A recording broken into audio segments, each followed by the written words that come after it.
All right, guys, welcome to the Get Bit Podcast. If you have a fandom or if you're a nerd, you are most certainly welcome here. I'm host the most Will Buchanan, of course, the man to my left, your right, speaking how your screen is flipped because apparently he's used all his Italian. I don't even have to say things anymore. Just yes, it is Mario Day for all those that are wondering. It's I'm one day before my birthday, but yes, that's Joe. I'm Will. Together we are the Get Bit Podcast. Much like I had a good one this time. oh, go for it. Punching a head, dinosaur in the back of the head to get some tongue. It's me, Joe Tonello. And we are the Get Bit The Podcast. Yoshi reference. I kept it clean. It's not my fault. Yeah, you did well. You did well. I'm not complaining. Much like the WWE guys, we do have some adult language, but again, we're not cussing out. But at the same time, there may be some things we do show trailers on here that might be too intense for younger viewers. So viewer has been advised. Words are escaping right now, but welcome. So we do got a lot of news to run through. So let's just go ahead and get right into it. If you're like me and Joe, we want to hope for DC. Now, we're not talking about James Gunn and DC Studios. We are talking about comics right now, especially the fact of the matter that Joe brought this to my attention, that there's going to be a special release, a one-shot of Static teaming up with Anansi.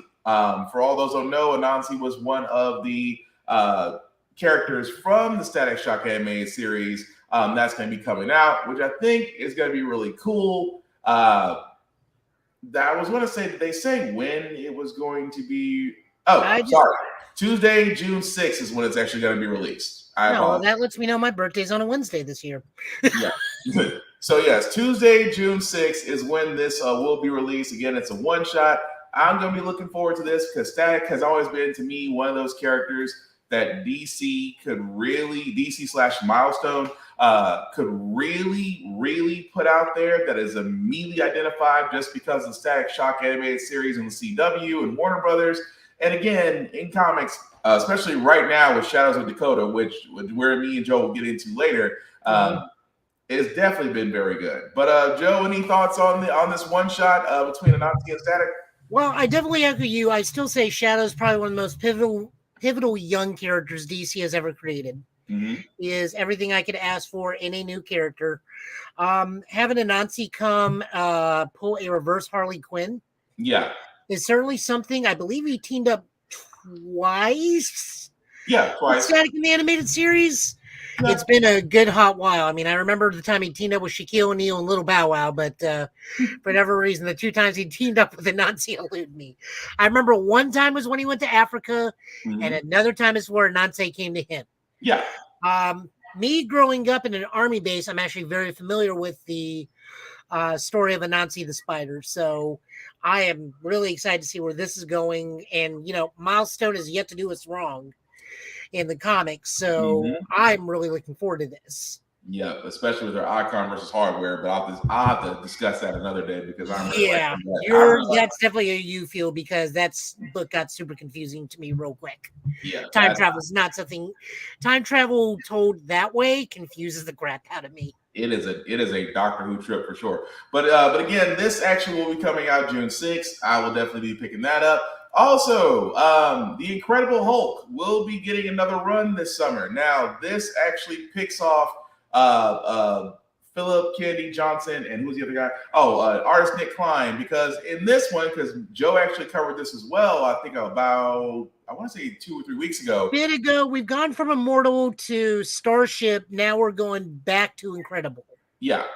Which, for all those that don't remember, that the previous run this is coming off of was the fact that the Hulk was basically treated like a starship, where Banner was literally in control and had different aspects of his mind while basically being a part of the ship as Hulk. So in this case, this does reboot it back to the Incredible Hulk to where I'm not going to say it's going dark, but the way they sound like it is going back to those things that, I'm not going to say those dark times of the Incredible Hulk, but those are actually one of his best stories, in my opinion. But are we talking about dark times as in Immortal Hulk? Are we talking about dark times as in walking around in bunny slippers, shorts, and a grenade launcher No, Oh, no, Dark Times and Immortal Hulk.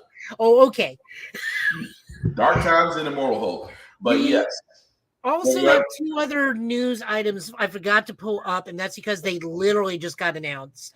Is the Flash and Wonder Woman are both ending at 800 and rebooting later on in the year.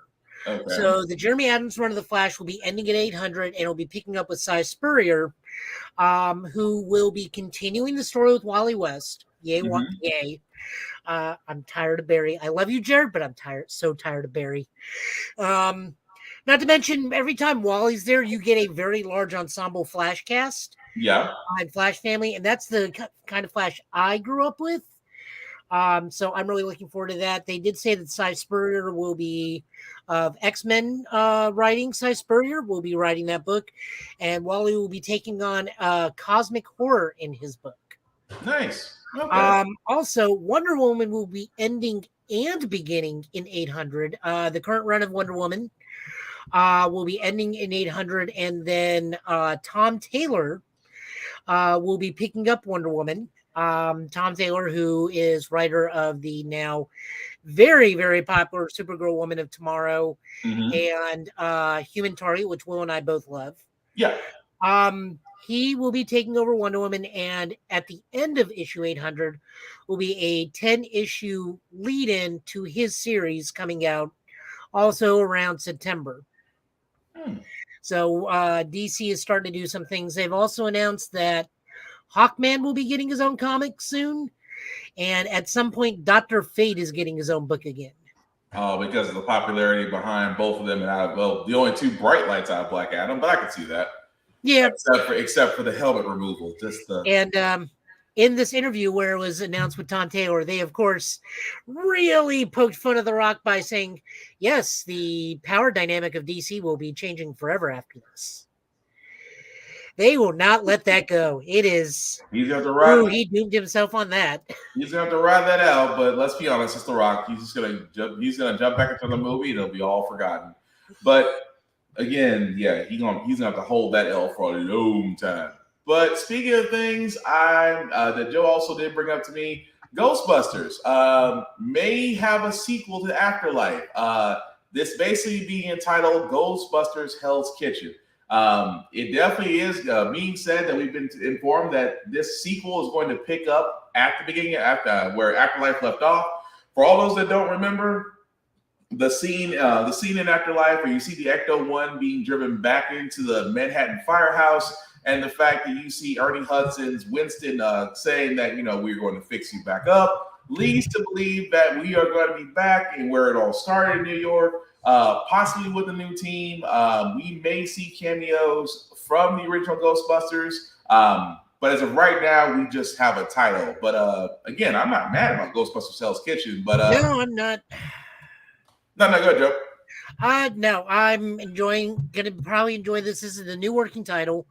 There was a bit of controversy lately around this movie because Ernie Hudson had actually not heard back about reprising his role as Winston, despite being very prominent towards the end of the movie, being the catalyst for the revival in New York and being the center focus in the game, Ghostbusters Spirits Unleashed, which is canonically attached with Afterlife, having its own story around it. But now, as of recently, Ernie Hudson did say, yes, he will be a part of this new working title. They are currently filming in England in about 2 weeks. Mostly because England will double as New York City. I don't see how. I have flown through England.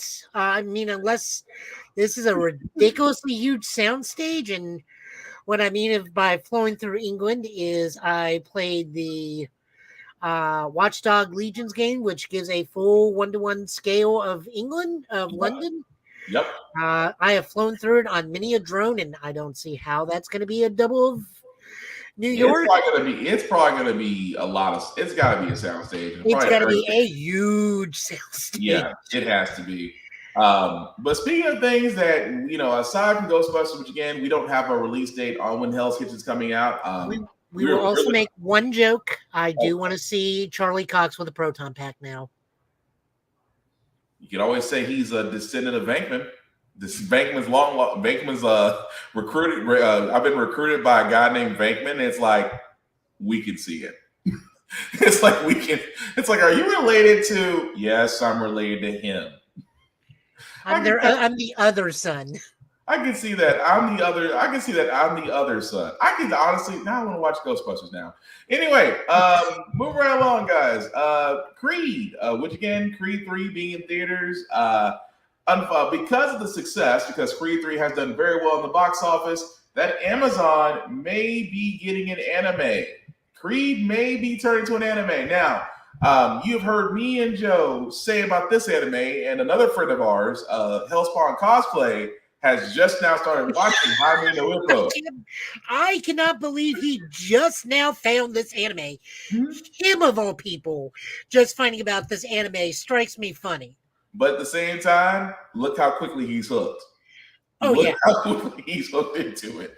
But anyway, it looks like Creed may actually get turned into an anime. For all those that know about Creed, yes, it is about a boxer, the son of a famous boxer, which again started out did trade with Rocky Sylvester Stallone's character, although Stallone isn't in Creed 3. You already know that off the bat that Stallone and the current holder of the rights to Rocky are not seeing eye to eye, so there's a chance that we may or may not see him in Creed 4 if it does actually happen. But at least in this point, I'm going to be interested to see what they do with this, especially the fact of it being an anime, a boxing anime at that. But if it is along the lines of Jaime no Ippo, then I'm all for it. Also, if you don't know what Jaime no Ippo is, go to Crunchyroll, look it up, watch the first season. You'll learn what a Dempsey roll is. Huh? You'll learn what a Dempsey roll is. Oh, yeah, you'll learn what a Dempsey roll is, a gazelle punch, frog punch. So, did you get a chance to see Creed 3? Not yet. I have. Oh, well, you go give your impressions of it. Go ahead. Oh, yeah. No, I love this thing. I will say the final fight went a little too anime at one point. Are we talking Dragon Ball, Vegeta and Goku anime fighting? No, they made that weird comparison, and I did not see it. But me and my buddy Jared, we went to go see it, and I was very wrong about this. Like, you guys remember, I was saying like this is definitely like a remake of Rocky 3. Yeah, the whole time. So it's really a remake of Rocky 5, but good. Okay, so the question I'm going to ask you later, just to answer my question then. Dang, I had a theory about that. Damien is basically what if Tommy Gunn was done correctly. Gotcha. No, really enjoyed it. Really, really good. Like I said, the boxing fights were fantastic. They were hard hitting. We get some returning characters. We do not, I will tell you, and this is not a spoiler because it's been said, Rocky does not make an appearance in this film. They did a fine job writing him out in the last film. Remember, for those of you who are not aware, Rocky retired and moved in with his son back in Canada so that he can live out the rest of his life with his family and grandkids. Right. This is entirely focusing on Adonis and his family and his relationship with his family, and also Damien once he returns. Now, me and Jared were just laughing our asses off because we got every single anime reference in this thing. We were also playing Spot the Gundam. Because Michael B. Jordan is a Gundam fan. Huh? Oh, no, Michael B. Jordan is such a huge Gundam fan. Yeah, he is a Gundam fan, so there's going to be one or two at least. I think we found 5. Sounds about right. But then the final fight happened, and the final fight is fantastic. It has a very iconic shot that is used in multiple boxing animes, be it the originator Rashida no Joe, Hajime no Ippo, or Megalobox. It is one of the definitive boxing shots you'll always get. Oh, nice. I was wondering if they took some hints from Megalobox. But it does get a little too anime at one point, and I mean like really anime at one point. I'll explain to Will with very little context. That way it doesn't spoil it for him after the show, but we go full anime in this. I'm interested in that. I'm kind of interested now. They said if they had an anime fight, I was wondering how they did it. But cool. But Creed 3 is out in theaters. If you want to see, definitely want to go see it. Like I said, Amazon wanting to do an anime on Creed. I'm going to be very curious how they go about that. Also at Amazon, just because we're sticking with them, Amazon has picked up another. They decided to take up Batman Caped Crusader. Which they got a 2-season order from Amazon. Initially, this was going to be on HBO Max, but it looks like Amazon sat there and said, "Oh, for more money, we'll take it," which I'm not against. I believe this is going to be directed. This is a J.J. Abrams production, and because it's already got 2 seasons ordered, there is a lot of faith behind this. Which, again, if it's done correctly, I can see it being great. But I don't got no issues with that. I mean, again, Batman's never really had a bad animated series. I mean, the original one is probably the GOAT. That's the one that's going to stand the test of time. The Brave and the Bold, the Batman, those are all great. And of course, we're going to get another Brave and the Bold that's going to be coming out. That's really going to be focusing on Damian and going from there. But I see no problem with this. But what do you think, Joe? Well, I know WB is going to kick themselves in the ass for letting this go because Batman always makes money. Yeah. And it is the CEO was the one that went on that big cutting animation spree. Mm-hmm. This is a new Bruce Timm, J.J. Abrams or James Gunn. I forget which one it is, but probably J.J. Abrams. J.J. Abrams, Gunverse. Yeah. Because remember, everything in the Gunverse, be it animated, game, or comic, is now connected. Yep. So this is the James Gunn, J.J. Abrams, and I think the director of The Batman has also some influence in this. Okay. Yeah, like I said, Amazon's about to be pulling money hand over fist because this is a Bruce Timm Batman project. People clamor for this more than the Snyderverse guys clamor for Snyderverse stuff. And they still hear that flag. All of us want this. And I think there's been only one frowned upon Batman animated series. It was that one that was completely CG and had Professor Pig as the main bad guy most of the time. Wasn't that I can't remember which Batman that was. I was about to say Brave and the Bold, but Professor Pig wasn't the Brave and the Bold. No. It was trying to be dark and edgy. I gotta go back. I don't have the answer on hand. I'm gonna have to definitely go back and find Batman. Because there's only 4. Well, 5. I'll that's okay. We'll come back to that. But speaking of things that we wish we could avoid, we unfortunately have to talk about this. The Flash, people.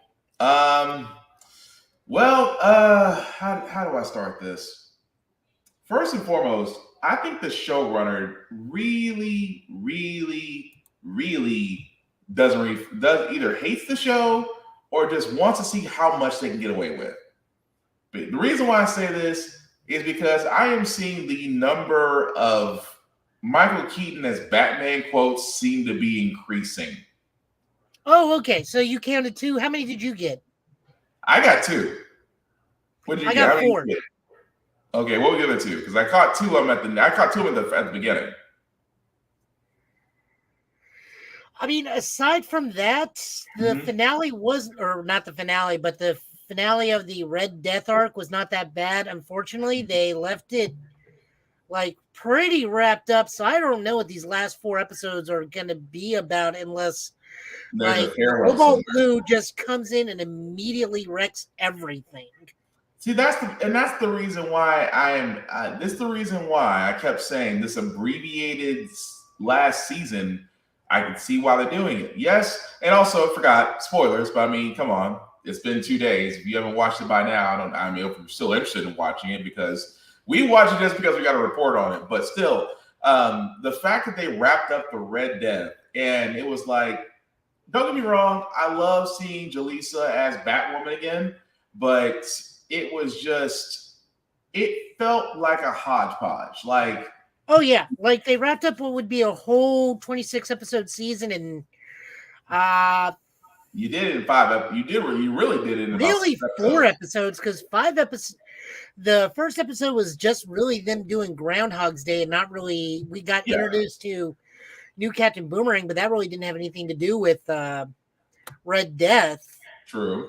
But, Uh, but that's the thing yeah, about it. But that's the thing about it, though. I mean, they wrapped it up to where Red Death is caught. Red Death is caught. But I mean, the whole premise, the duality of it all, and it's just like you really didn't go into a lot of explanation, but you just kind of wrapped it all up and sat there and said, well, we're going to leave it at this, but you still have 4 episodes to go. so I guess that means one episode we know we know one episode is going to be devoted to Barry saving the legends. Yeah. Like that's a foregone conclusion. Yeah. I guess that means Cobalt Blue's gonna come in, or Eddie Thawne, they're getting him back from season 1. He's gonna come back and wreck house, and Barry's gonna have to get everybody to deal with him. But they're gotta do it in 4 episodes. It's just gonna be a run. I feel like it's gonna be a rush job. And I think it's irony considering this is the Flash, but I mean, if you were going to do a 9-episode series, I'm like, you have the 1-minute war. I mean, that's going to wrap. I mean, it's a 5-part. I mean, comic-wise, it's a 5-part series, but you could have told that in 9 episodes. You really could have. But it's like for a show that really had a lot of great writing, and it's just like it started off great. It just feels like at the end, it needs something. I kind of feel like they're gonna just, shovel Reverse Flash somewhere in there. That's to me. I think no. Remember, Eddie Thawne he's still alive. It's a Thawne. Yeah. Cobalt Blue is a Thawne, but he's also Barry's super secret twin brother. Yeah, so it's gonna be different. But again, 4 more episodes to go, people. 4 more episodes to go to the end of the Arrowverse. Moving right along to some better shows. The Mandalorian. First and foremost, I am really, really liking this new season. Number one, we knew it from last season that because of him removing his helmet, he is basically an apostate. He's not considered a Mandalorian anymore. So he was told by the Forge Master. Thank you. He was told by that person that in order for you to be redeemed, that you have to go back to the living waters and bathe in them, and you'll be a Mandalorian again. So this is really a recap of the first and second episodes. First and foremost, love them both. Love the fact that Grogu is starting to act like a teenage Groot. I'm not gonna lie, he's starting to act like a teenage Groot. But you do see, of course, the revisit back to the planet. Carl Weathers is now I guess he moved from the mayor. I guess he's now the governor. I guess in a sense. Grand Magistrate. Grand Magistrate. That was that's what I want to say. The Grand Magistrate running joke was really good. Even up until the point to where he went to Bo-Katan, who looks rejected. Because we catch up on her story where because she wasn't able to get the black saber, that her entire army has basically dispersed, become mercenaries, and she's just hanging out to be hanging out. And she actually helps the Mandalorian not only find living waters, but also rescue him. But she notices something in the water that's a little bit familiar. But there were some weird choices in these first 2 episodes. The first big one is the whole Babu Frink stuff. Yeah. It's not that it was bad, it's that the Mandalorian cannot understand these creatures. Mm-hmm. The magistrate keeps translating, but yet at the same time he keeps going, no, I get it. Yeah. It's like, but you just said you don't understand them. And of course, then we get, Grogu trying to hug on everything. That was funny. He called a bad baby. And I just like how the whole universe, and I think even Mandalorian's like, well, this is clearly your son now. Yeah. Or even like Katie Sackhoff's character. It's like, where's your dad? That part was funny. And That then when part she was comes up, it's like, well, how did you find me? Your kid? And it's like, well, he's not. You're expecting like he's not my child. It's like, yeah, that makes sense. Plus, it's also super weird and inconsistent with the Darksaber now because Mandolorian wields that thing like a club and makes it look like it weighs 80 pounds in his hand. Mhm. But Katie Sackhoff has no problem wielding that thing whatsoever. But ain't that the wild part? She sat there and made that look graceful. Yeah, and it's like the thing. I think the Smithy says like, well, only a Jedi can wield that. Anybody who can't use it, it's a super thing. It's like,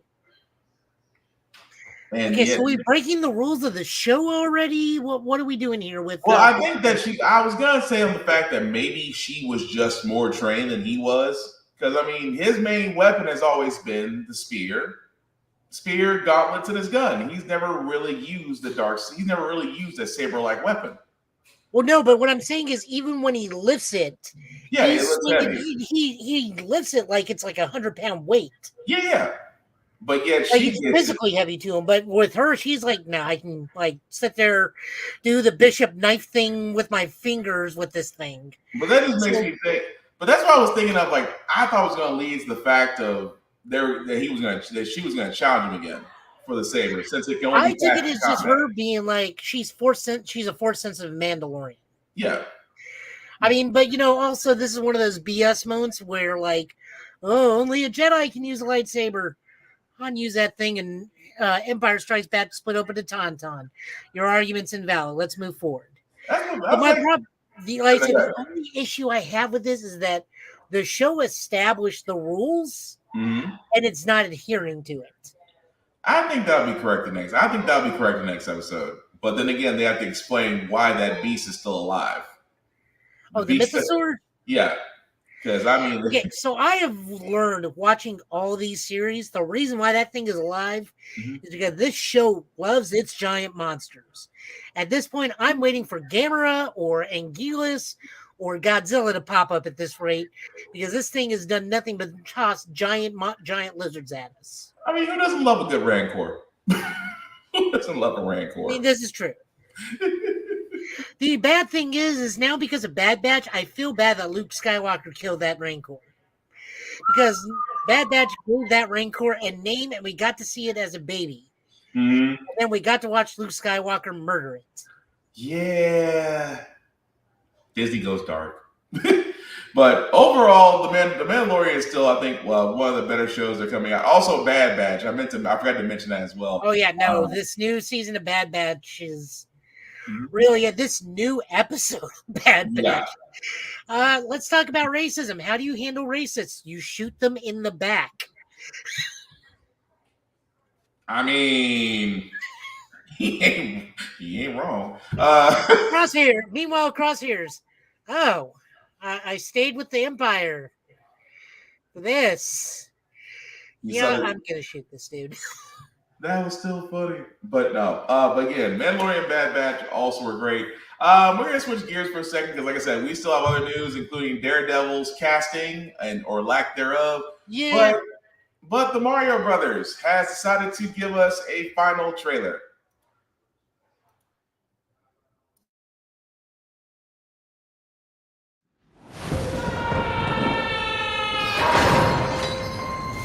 Where am I? Ooh, fresh meat for the grinder. Pay him no heed. He is cute, but he is. There's gotta be a way out of here. There's no escape. The only hope is the sweet relief of death. Whoa! Oh, you've got to be kidding me. My army, Koopas! Goombas! Whatever those things are! Oh. We will destroy the Mushroom Kingdom! Bowser is coming. I'm not afraid. I'll do anything for my brother. We're going to save him. Yes! You asked for it. This is fun. Here we go! Attack! Let's end this.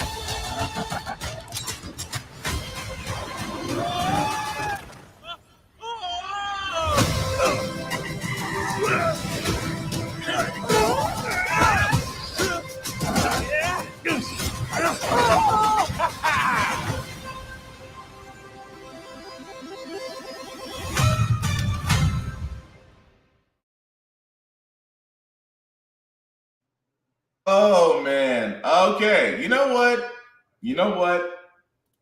I had some reserves about the Super Mario Bros. Movie. I think it'll be okay now. I honestly think it'll be okay because anybody who's ever played Mario, number one, anybody who's ever played Mario Kart, there's a handful, 5 games that will test relationships, friendships, and marriages. Mario Kart is one of them.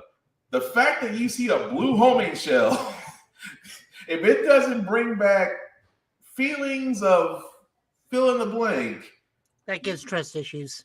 yeah. If it doesn't bring that back to you, I don't know what to tell you. But I'll be honest, I was one of those when I first saw the first trailer for the Super Mario Bros. Movie. I'm like, I don't really know. But this final trailer before it comes out April 5th, I'm like, you know what? I'm gonna give it a shot. I think it'll be all right. What do you think, Joe? I think the funnier part is that he actually used an old Rainbow Road trick. Yeah, Hop off and go to a lower part of the track. that was still funny. If you time, Also, Fire Donkey Kong is terrifying and unfair. I love the fact that he's like, I've always wanted to try this. He said, "Get the fire flower." Also, we need to get Rosalina on the phone and talk to her about this one child. Is this the one that Rosalina did not hug enough? Probably not. Probably not. But no, of course, the Super Mario Bros. Movie does come out April 5th. I think it's, my faith has been a little bit validated. I'm like, this actually might be good. Because Nintendo is banking a lot. Oh, and also Super Mario World, for all you lucky people that get to see it, because I see your YouTube, so I'm not hating, I'm just jealous. Looks like an awesome place. I guess I have to mark that down on my list of places to go once I decide to take a vacation. But anyway, move right along to video game news. This one is this part of news, again, I'm not surprised about, only because, well, their response to the state of play wasn't very good.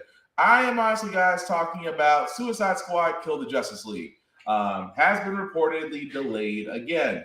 Now, for all those that don't remember, Sony did have a recent state of play which did show off a lot more of Suicide Squad Kill the Justice League. However, not only was every character using guns, it had a live service attached to it. And the backlash has been a lot, to say the least. To the point to now they're saying that they're going to overhaul some things in the game because it did start off as a game as a service, which again, I've said before, games that have live service that are not games like Destiny or like Call of Duty, they do not do well. They have terrible frame rates. The paywalls behind the paywalls they have up for you to get content is downright ridiculous. So I think they want to avoid this with Suicide Squad Kill the Justice League. But again, I also sit there and say that I have nothing against games that are pushed back just because if they need a little bit more polish, they need a little bit more time, go for it, because we've seen what happened with games that get rushed like Cyberpunk 2077. Everybody remembers when that came out, that horrible thing it was doing and also crashing PS4s. So I'm not against it. I'm just saying that hopefully they will take away the live service. Microtransactions are a thing now. Skins, like I said, if you played PlayerUnknown Battlegrounds, you've played Fortnite, you've played Apex, you play these sandbox games that are free to play, but you are paying for the skins. Companies have figured out it's lucrative. I can't knock them for that. But Joe, what do you think about the game being delayed? Does it change your opinion on it? Do you think they're going to get rid of live service or just increase it or double down? I mean, they're too far gone, and Jason Schreier is probably one of the more trustworthy game journalists. Mm-hmm. I've read several of his books. I listened to his podcast, Triple Click. He seems like a pretty straightforward dude. keeps his nose clean on this kind of stuff, knows what he's talking about, goes through and does good journalistic work. So, I don't know if this is, depending on what's going to tell if this is polish or overhaul, is how long the delay is. Yeah. Was I going to get this game? God, no. I am not what is probably coined by another podcast I listen to, Video Game Apocalypse. I'm not a sleuter. Not a sleuter kind of guy. Yeah. I mean, I'll do Avengers for the story mode and the Wakanda DLC and stuff like that, but I'm not going to sit there and, make sure Captain Boomerang has his level 5 purple boomerang, which does 26 damage, but has 56 heat damage. Mm-hmm. And then also equip a machine gun that hits for 50 damage, but irradiates an opponent for 2 damage every bullet. I'm not doing that. Well, what Especially makes when the majority of the game seems to be shoot the purple spots. Well, that's the thing that bothered me when they showed the state of play. I was hoping that the only person I was thinking that was going to be using guns would be obviously Deadshot, Harley Quinn, and that's it. I would think they would kind of stick to the strengths of the characters, Captain Boomerang with his boomerangs, King Shark with his strength ability, and stuff like that. But the fact that now everybody's got guns, everybody has some sort of aerial attack, and as like you pointed out, it just seems more colorful. And I want to give Rocksteady more credit because they've given us really quality games. Especially in the Batman Arkham series, they gave us pretty good games. That's the reason why this is a part of. This is considered part of the Arkham franchise. Which is the reason why I don't want to dismiss it. I still do want to play it. I think the story is going to be great behind it. It's one of the very last pieces that the late Kevin Conroy was a part of. So I want to give it a shot. That being said, I may not purchase it when it comes out immediately. I may wait for some few patches to go through first. But yeah, I mean, the whole thing about being delayed, I get it to a certain extent, but the negative feedback that came back from that game being released makes me think that they're going to go back and change some things. Now, like you said, it's highly unlikely they're going to remove the paywall. It's highly unlikely the live service is not going to be removed. But I'm going to be honest, that story better be freaking on point for me to stay interested. Someone's already leaked the story, and apparently we're not killing the entire Justice League, only some of them. So, this is I'm gonna still give it just due. Still give it just due. Anyway. But yeah, it's just that me and Joe have talked about this several times. There's nothing wrong with a game being delayed. There is nothing wrong with it because we've seen what happens when games get rushed. We've seen what happens. It's never good. It turns out bad. And at the same time, like one of the games I love, before we move on to this next subject, Anthem. I hate when games are called Destiny killers. And I love Destiny. I can't wait to play the Lightfall expansion. I can't wait to play that when I get a chance. But Anthem, when it first came out, was being compared to Destiny because it was basically Iron Man, you're in Iron Man suits.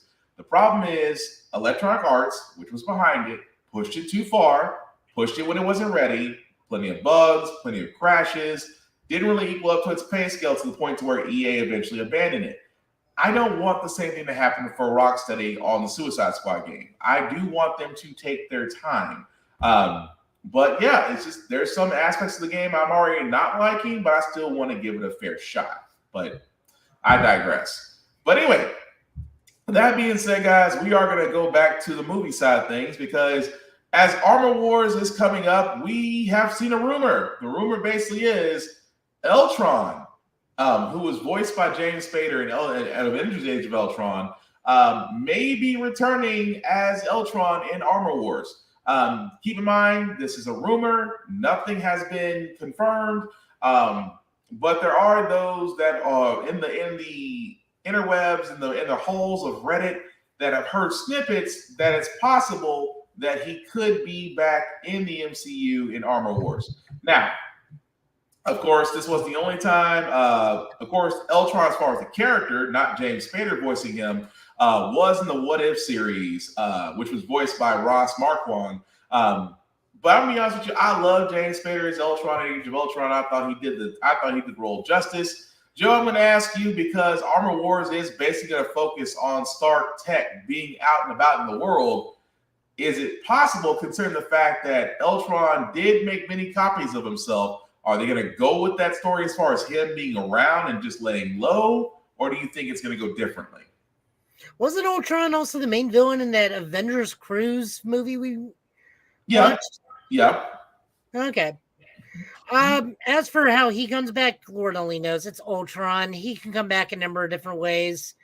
At this point, I'm surprised Hank Pym just doesn't rip half his face off and Hank Henshaw it as Ultron. Or rather, it should be Tony Stark, but in this universe. But still, I mean, I'm down for it. Ultron's always a blast in the comics. I mean, when he's not overly goofy, like what I just said with Pimtron. Yeah. But I mean, he's always a valid threat to the Avengers. He's always a valid threat to the world. In this particular version of Ultron, this is Tony's hubris as a walking, talking death machine. Yeah. Is it hubris or is PTSD? I think PTSD would be the better disclaimer. Well, better word. I mean, it is essentially Tony in robotic form. So It's Tony's PTSD in robotic form. Yeah. Yeah. I mean, I'm down for it. Armor Wars, I don't know how much of that has changed now that Bob Iger's back in control.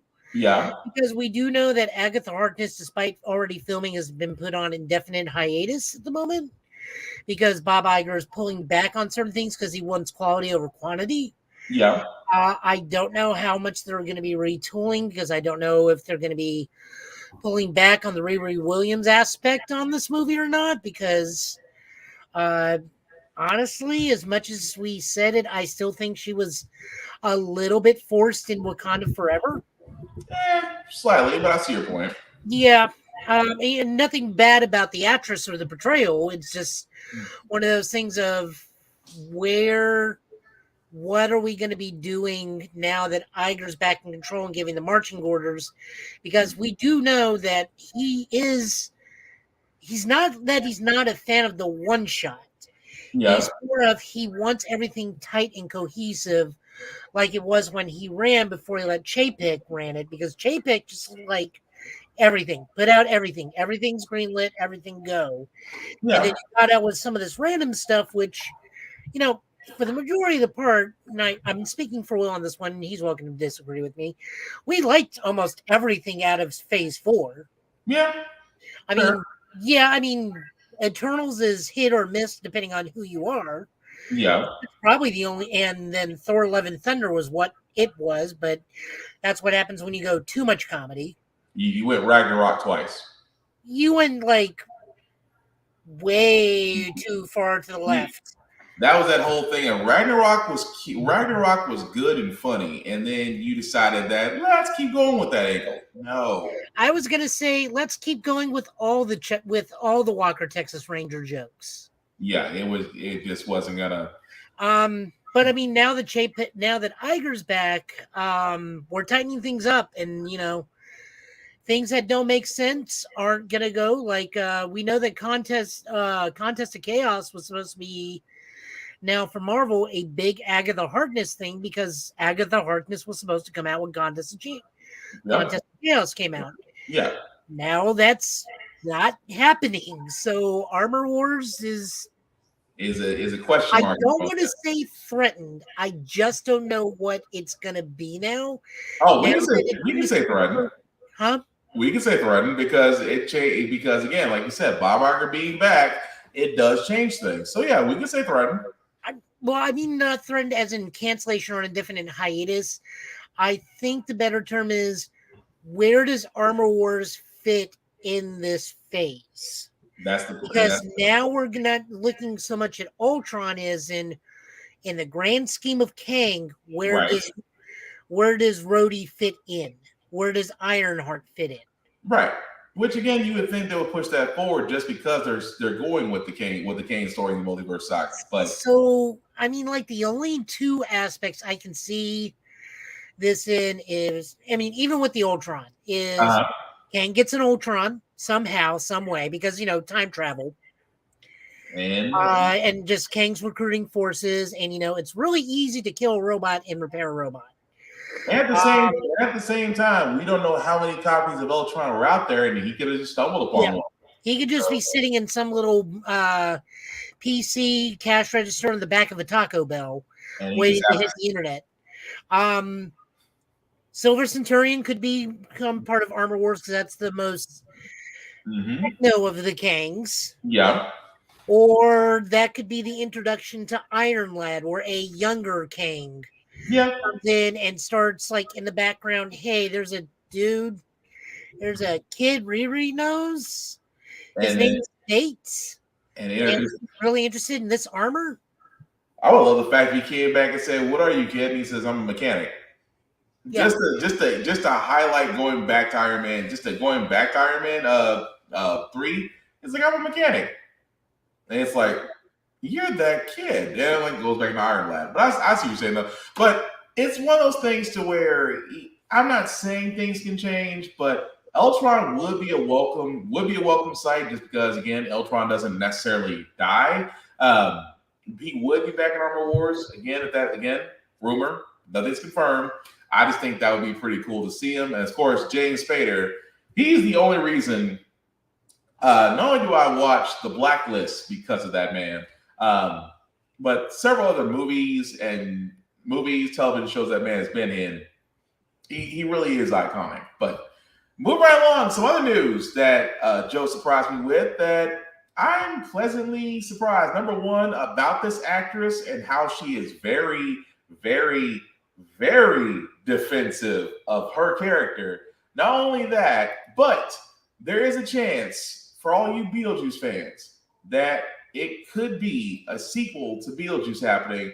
And Jenna Ortega, apologies, the woman who does play Wednesday in the Netflix Wednesday show, will be a part of Beetlejuice 2, along with hopefully Michael Keaton returning. This is great news. Beetlejuice, if you've never seen Beetlejuice, I'm pretty sure it's streaming somewhere, or you can purchase it somewhere. If you've never seen the first one, I highly recommend it. It's probably one of Tim Burton's best films. Michael Keaton as Beetlejuice as a delight. Gina Davis is interesting. I forgot the girl who plays Lydia. Winona Ryder. There we go. Sorry. Winona Ryder plays Lydia. But again, if you haven't seen the original Beetlejuice, definitely should do that. I think, I don't know where the sequel's going to go. I don't know where the sequel's going to go at this point. I mean, it could focus on Lydia having a daughter. It could go completely left or completely right. But it's Beetlejuice, and Michael Keaton with Tim Burton being back. If Michael Keaton does return, because I think without Michael Keaton it doesn't work. I don't think you can put anybody else in the role of Beetlejuice but Michael Keaton, because I mean he played that role so well. You just don't want to see someone else do it. But Joe, what do you think of this? If we do get a sequel to Beetlejuice? The only thing that strikes me as odd is Jenna Ortega really leaning into goth girl roles all of a sudden, because Scream 6 is currently playing in her theater right now. Yeah, there's the main thing, and her Wednesday thing, and now she's going for this. That was the only thing that kind of struck me as like, wow, she's really pigeonholing herself and to being the new Christina Ricci. But okay, I'm down. But I'm not against it though. I mean, I'm not against it. It's just like one of those weird things where you see somebody like really lean into that, and it's one of those. But if you think about it, she could be one of those method actors. Method actors really get into stuff. So, but also, but I do love her because she really does protect the character. Like, I didn't know that there were lines in Wednesday that she said, no, that's not going to work, and decides to rewrite them. And the producer's like, all right, go for it. But what are you going to say, Joe? I mean, the only other person I think that could do Beetlejuice, maybe Sacha Baron Cohen. Depending on the Beetlejuice, the other thing I want to know is, this was one of those movies that, for you and me as a little kid, was spooky but not scary, spooky, despite the fact that it had like a fair amount of body horror. Yeah. But these days, I don't think this is going to get the same rating it used to. If they're expecting to maintain that same amount of body horror in it, not to say that this is going to be rated R or anything, but definitely this is going to be a PG-13 for. Oh yeah, it's definitely going to be more and stuff. I mean, but Beetlejuice also had a cartoon that lasted almost a decade. So there you go. No, I think if they decide to go with it, because they've really been talking about making a sequel since 1998. I hope it does happen. And again, I am not against where they're going with it, but I'll be curious to know the story. But it's kind of funny that Joe does bring up speaking on things as kids, because the next trailer that we do have is about the Teenage Mutant Ninja Turtles, and it's a movie that is being produced by Seth Rogen, and this is the trailer for it. It's called Teenage Mutant Ninja Turtles Mutant Mayhem. Almost sounds like a video game, really. Can I kick it? Yes, you can. Can I kick it? Yes, you can.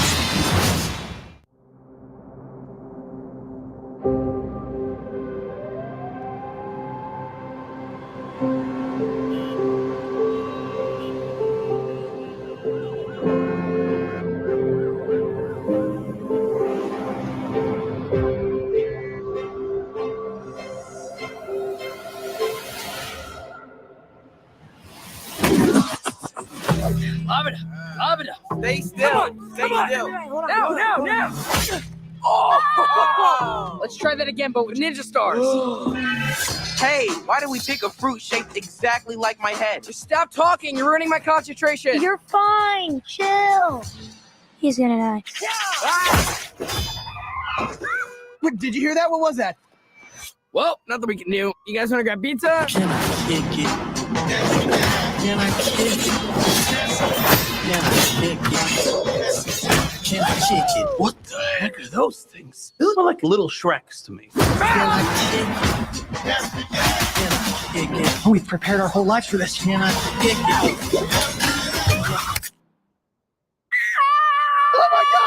Oh my, I'm gonna be sick. Leo, what happened? Is Donnie bleeding? It was an accident. Mikey, watch out!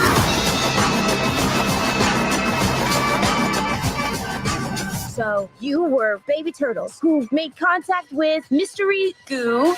Well, we prefer the term ooze, but yeah. It's like more like, it's just nicer. It rolls off the tongue better, yeah. Ooze. It's nice, right? It's ooze.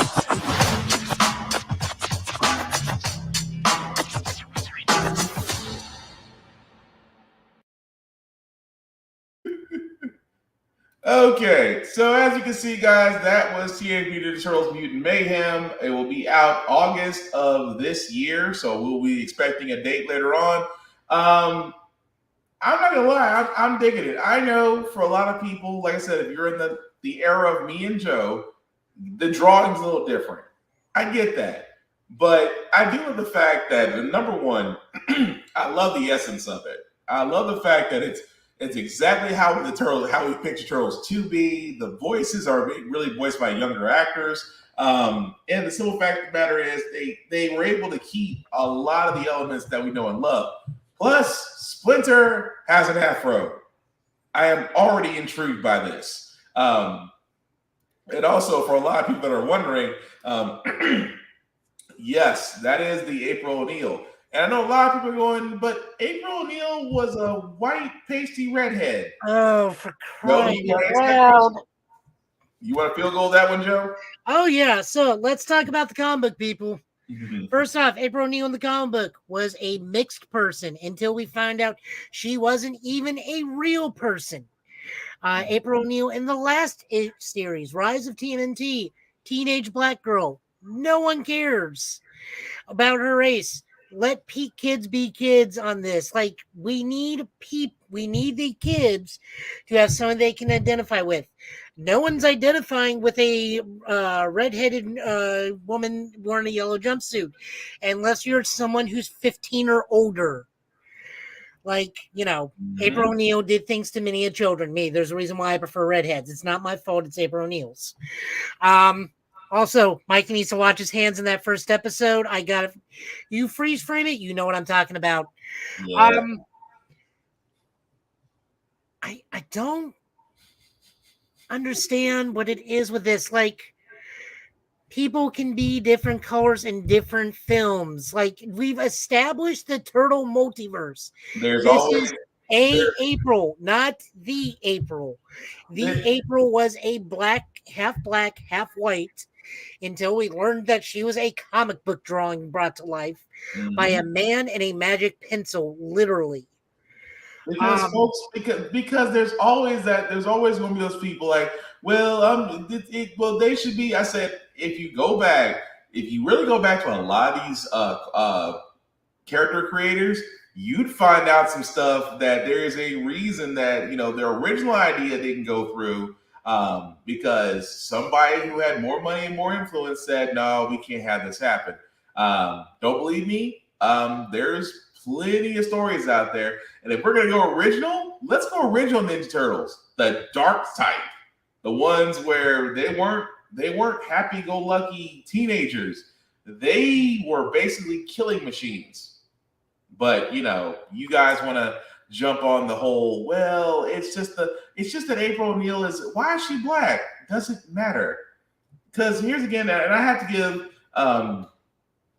give Carl Jones credit for this because he said it first. Because he's actually along with him and others.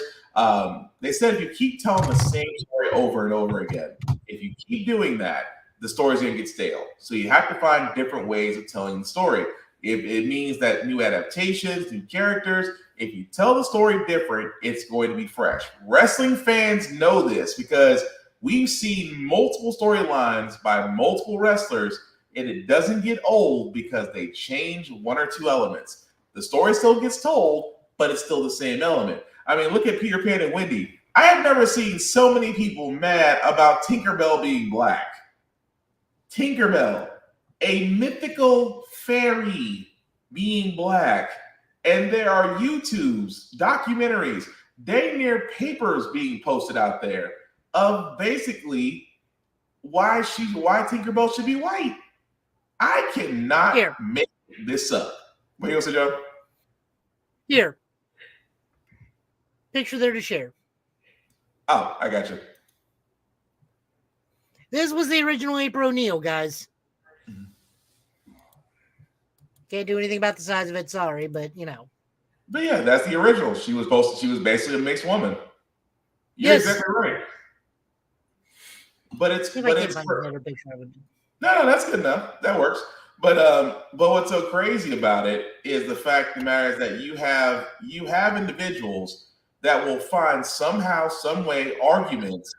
Like it was Little Mermaid. There was someone using science to explain why mermaids are pale. Mermaids are mythical. They're not. No one has ever seen a mermaid. What are you talking about? You go to Wakula Springs, you can see manatees all over the place.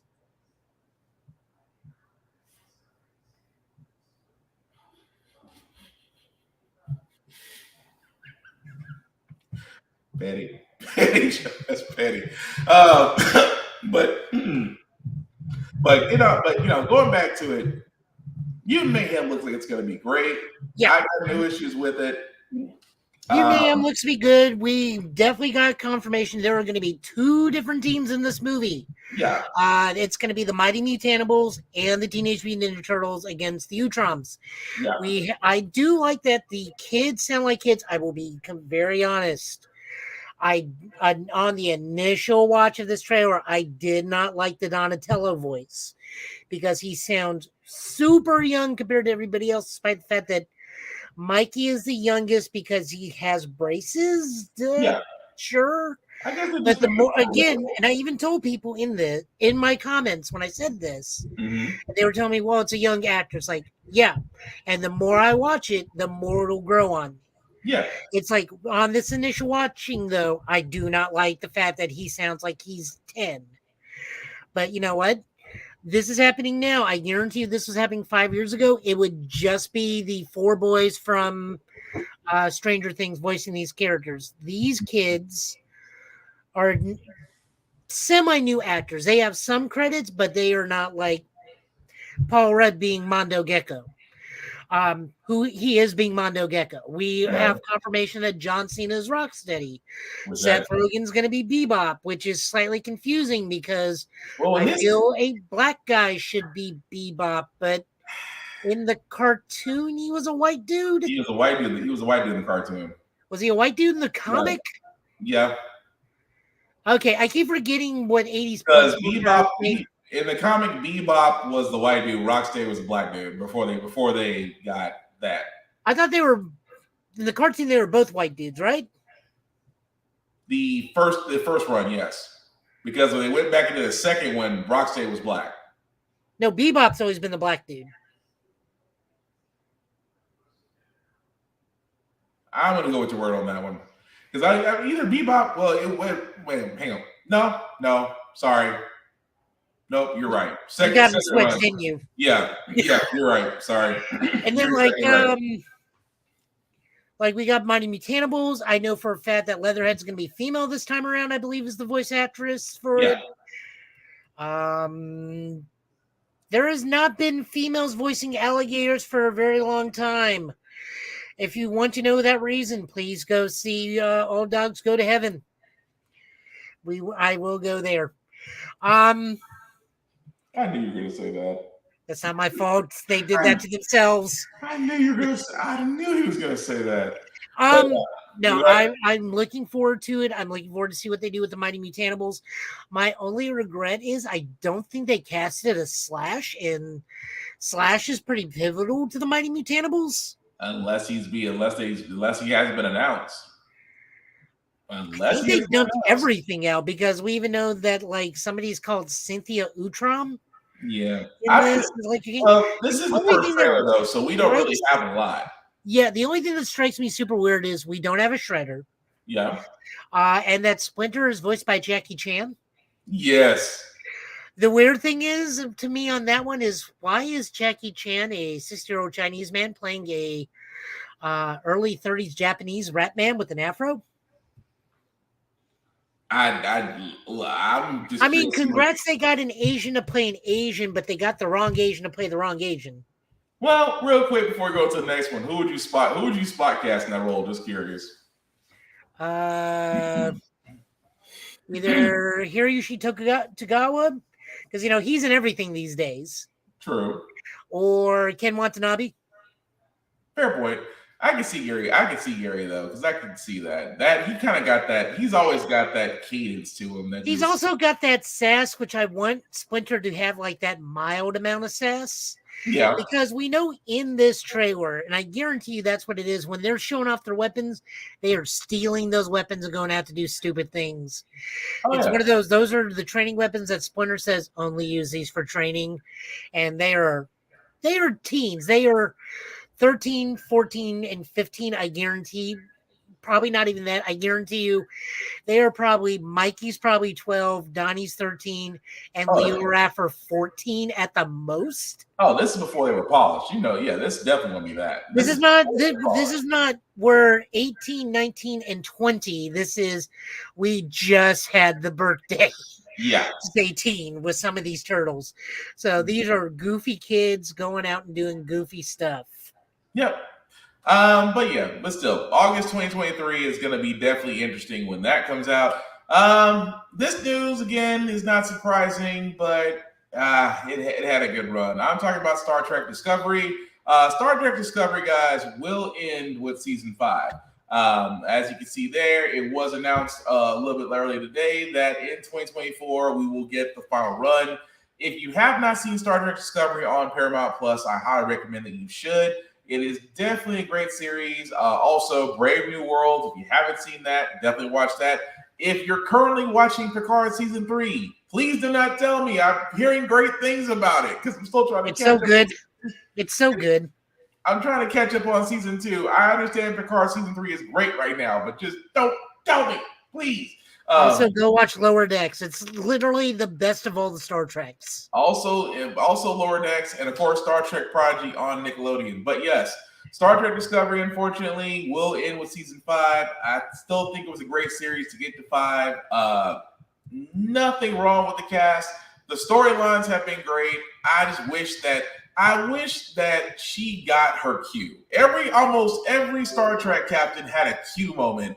And she was probably the one. Well, let me not say that, because Q could probably appear for her in season 5. Well, AQ. I don't think John Delancey is going to waste his time. No. We know John Delancey has a problem with certain cast members in Star Trek. Yeah, I would like to see AQ pop up, not DQ, because let's be honest. I think Cisco shut him up for all of us. I think Cisco shut him up. Picard never touched me. I'm not Picard. That still sticks with me to this day. But yes, still great series. You can still catch on Paramount Plus. Deadpool's 2, Jack Reese will play Hellboy in the Crooked Man reboot. Joe, I wanted your opinion on this because yes, they are going with another Hellboy. They are going with another Hellboy comic movie. They are taking the Crooked Man, which again, a great story. If you don't know it, please go back and read it.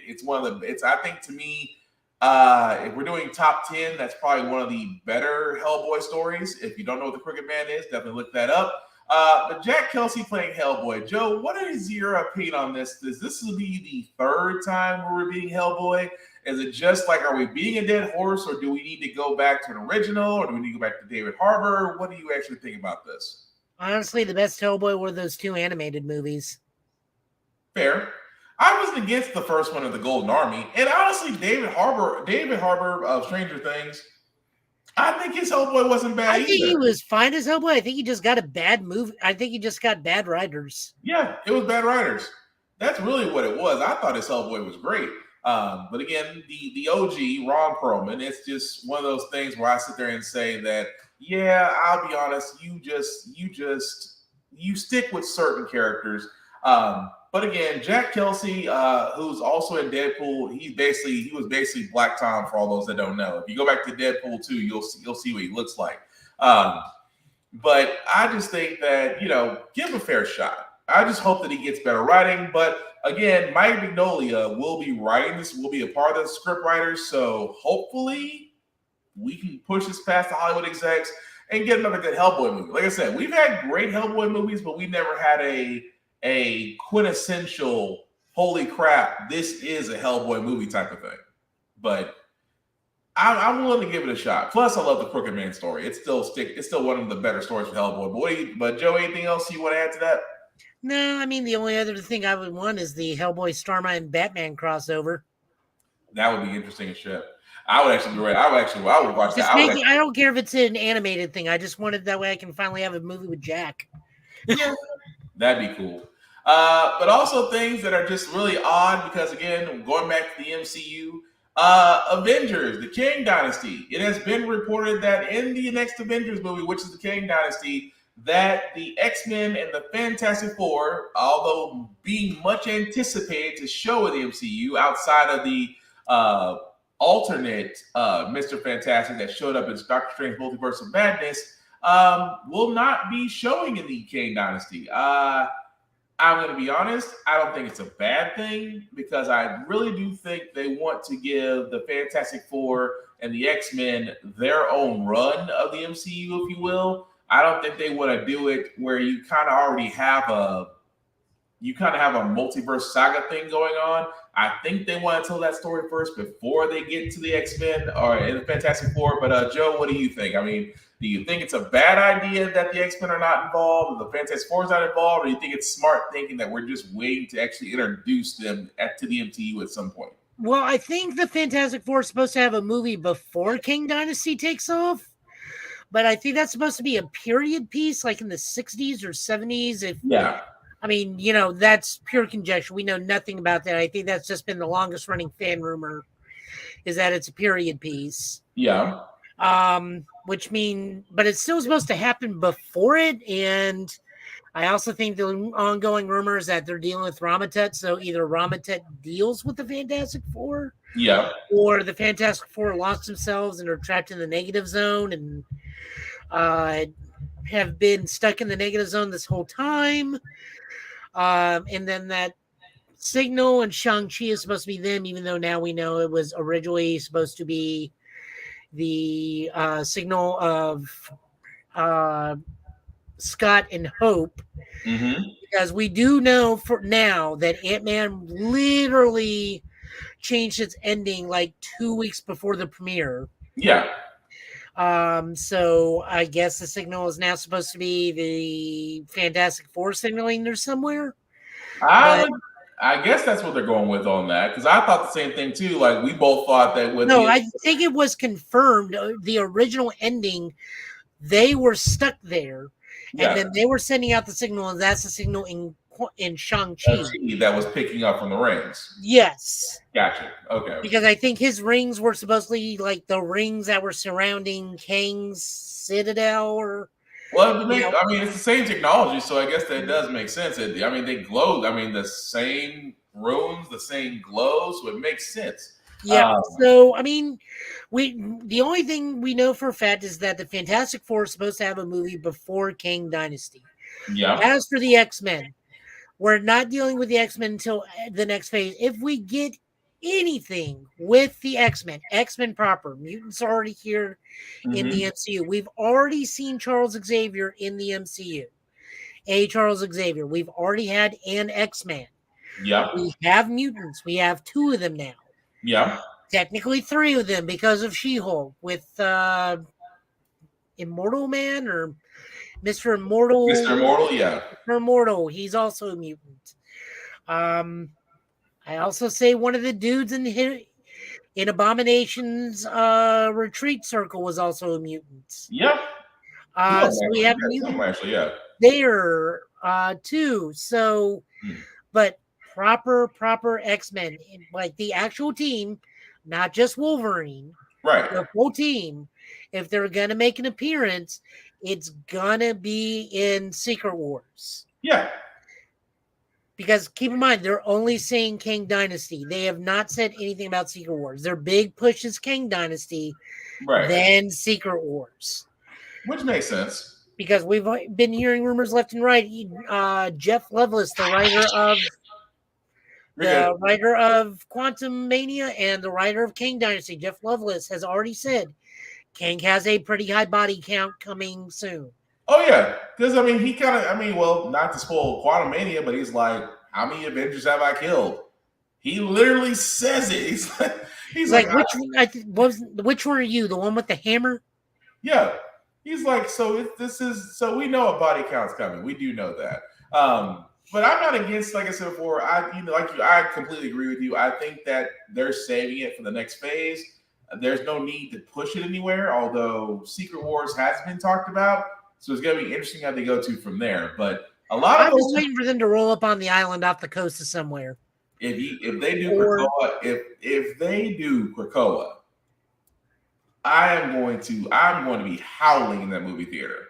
Either that, or what they'll do is they'll use that giant hand in the ocean that's been there since because we still don't know at what point in time Eternals actually takes place, because so far no one in the MCU is like, there's a giant head and giant hand out in the middle of and no one noticed, and no one's noticing this. Like, so that's where the mutants can be. Possibly, it would just be interesting. I just want, like I said, I just want an island to just like roll up on the coast of the U.S. and they're like, the hell.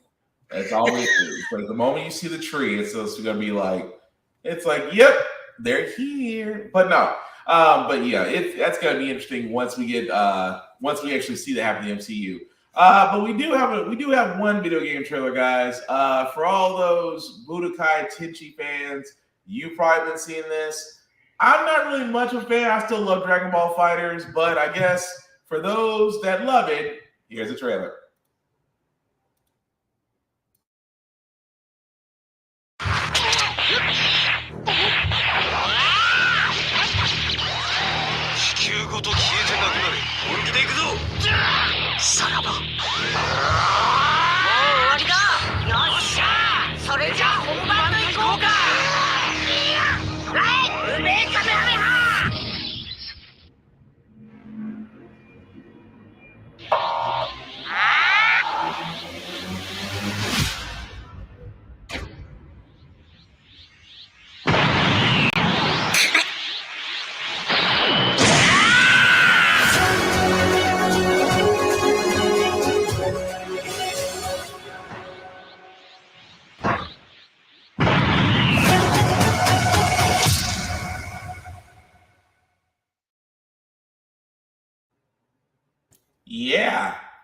Goku Goes Super Saiyan God Blue. Now, keep in mind, I'm trying to not knock that because that's actually the trailer for Budokai Tenkaichi 4. And I'm not against it. Like I said before, it wasn't one of my favorites. My favorite is still Dragon Ball Fighters, just because I do like the fact of a 2D fighting game that, I'm not against the whole 360 fighting up in the air, taking it to the ground. A lot of people enjoy it. I am not knocking that. I just like the fact the fighters kind of made it a little bit more free-flowing versus Budokai Tenkaichi 4. Now, of course, the trailer did release for it. I know a lot of people are excited about it. I get it. You get to see Goku Goes Super Saiyan God Blue. I'm happy for you. Any thoughts on that, Joe? Oh, I loved it. This was one of my favorite Dragon Ball titles growing up. It was an arena fighter. Mm-hmm. You got a ridiculous amount of characters. Yeah, they were reskins, but like every Frieza soldier was the same character.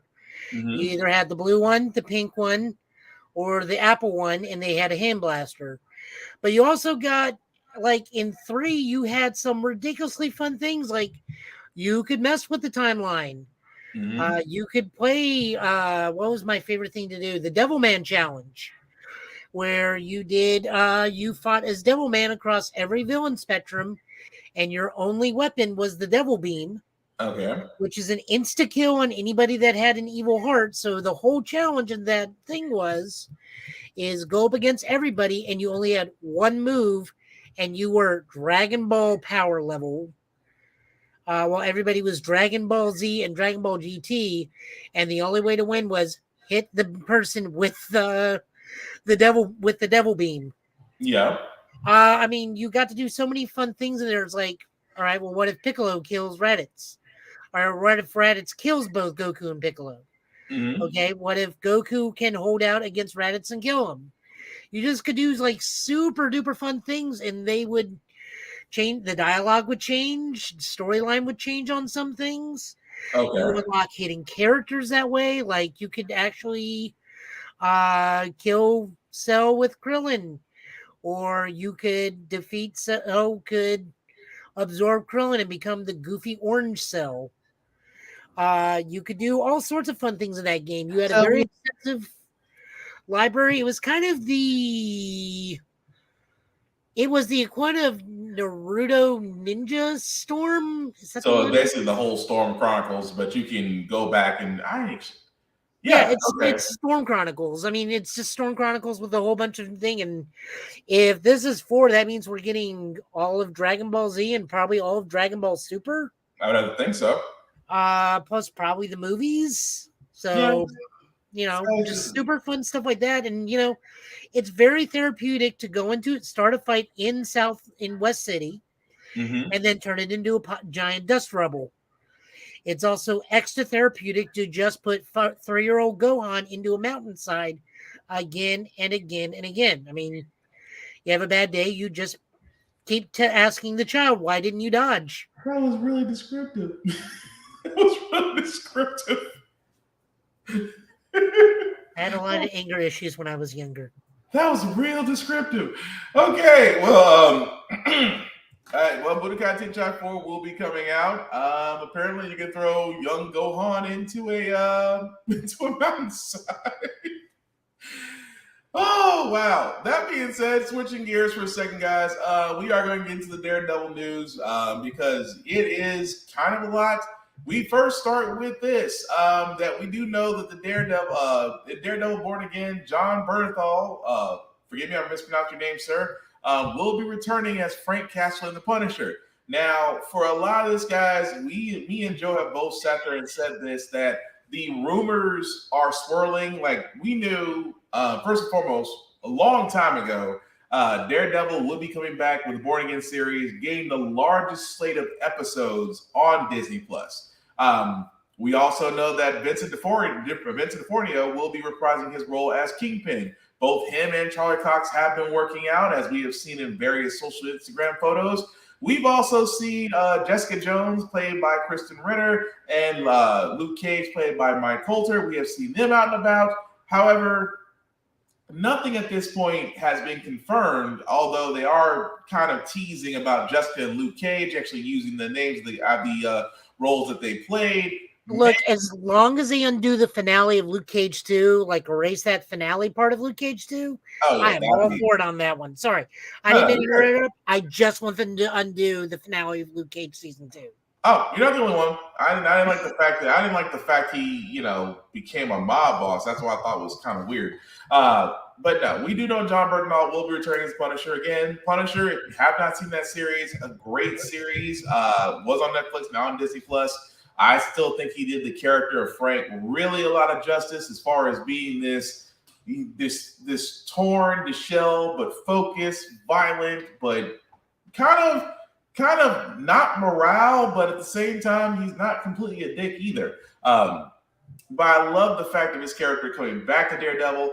Now, that also being said, we did find out two other things. The characters that played Fergie and Karen, Deborah Ann Wolfe and Eldon Henson, as of this moment, and I say as of this moment, are not involved with Daredevil Born Again.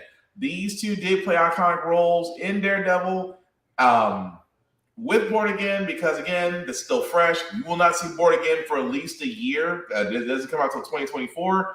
But I do think that a lot of people started to get a little bit nervous just because these two have yet to be a part of it. Now, I'm gonna let you go ahead, Joe. Go ahead. So I'm wondering if this is a scheduling conflict with the Foggy Nelson actor, because doesn't he play a role on the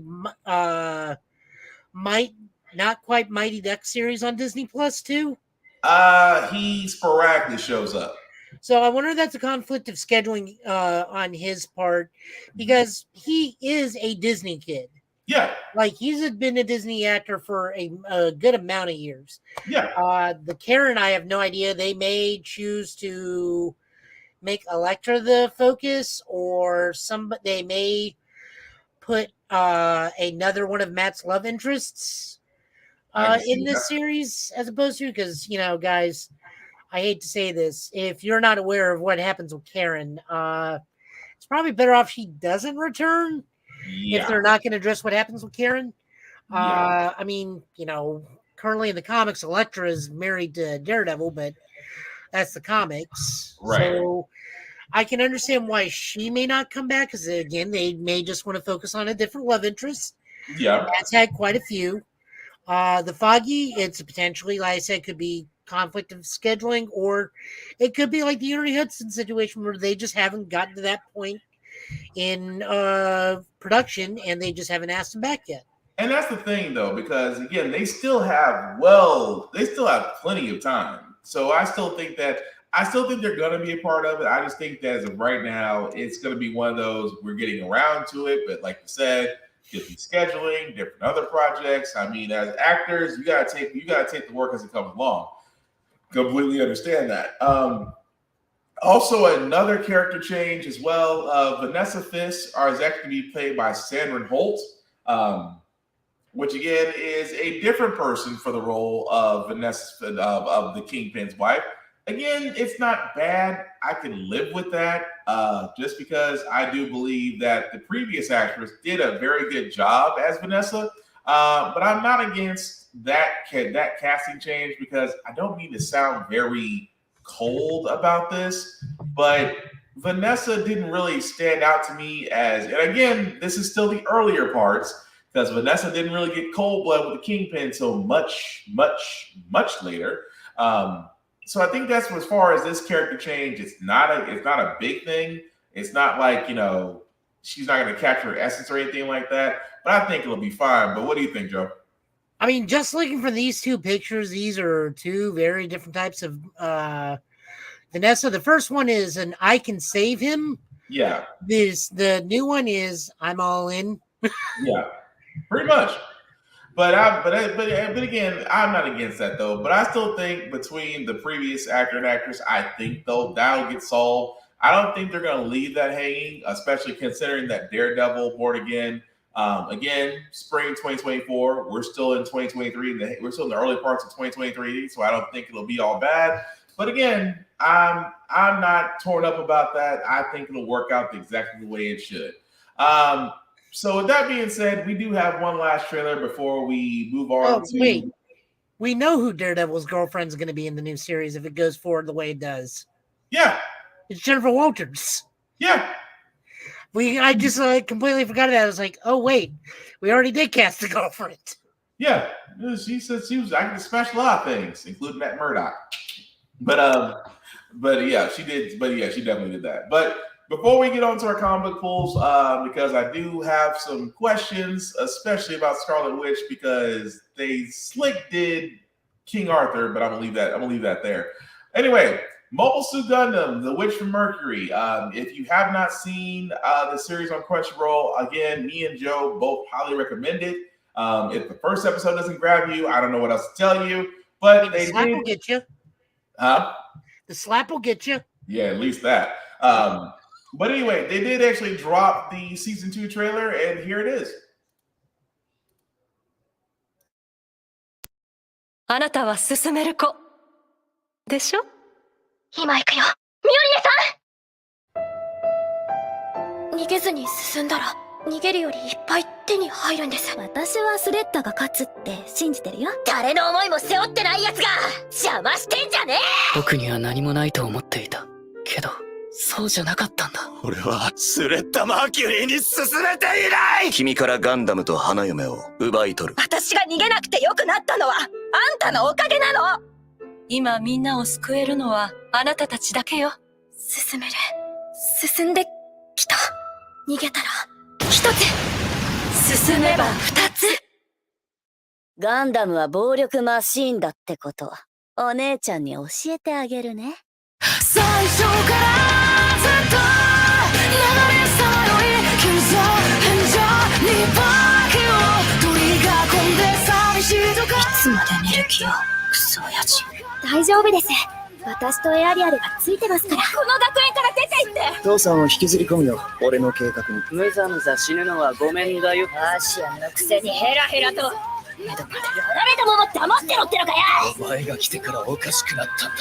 何もかも。スレッタは正しいことをした。お母さんはいつも私を前に進ませてくれる優しい魔法使いなんです。戦い、失う悲しみもない世界。約束したんです。ミオリネさんの誕生日まで私負けません。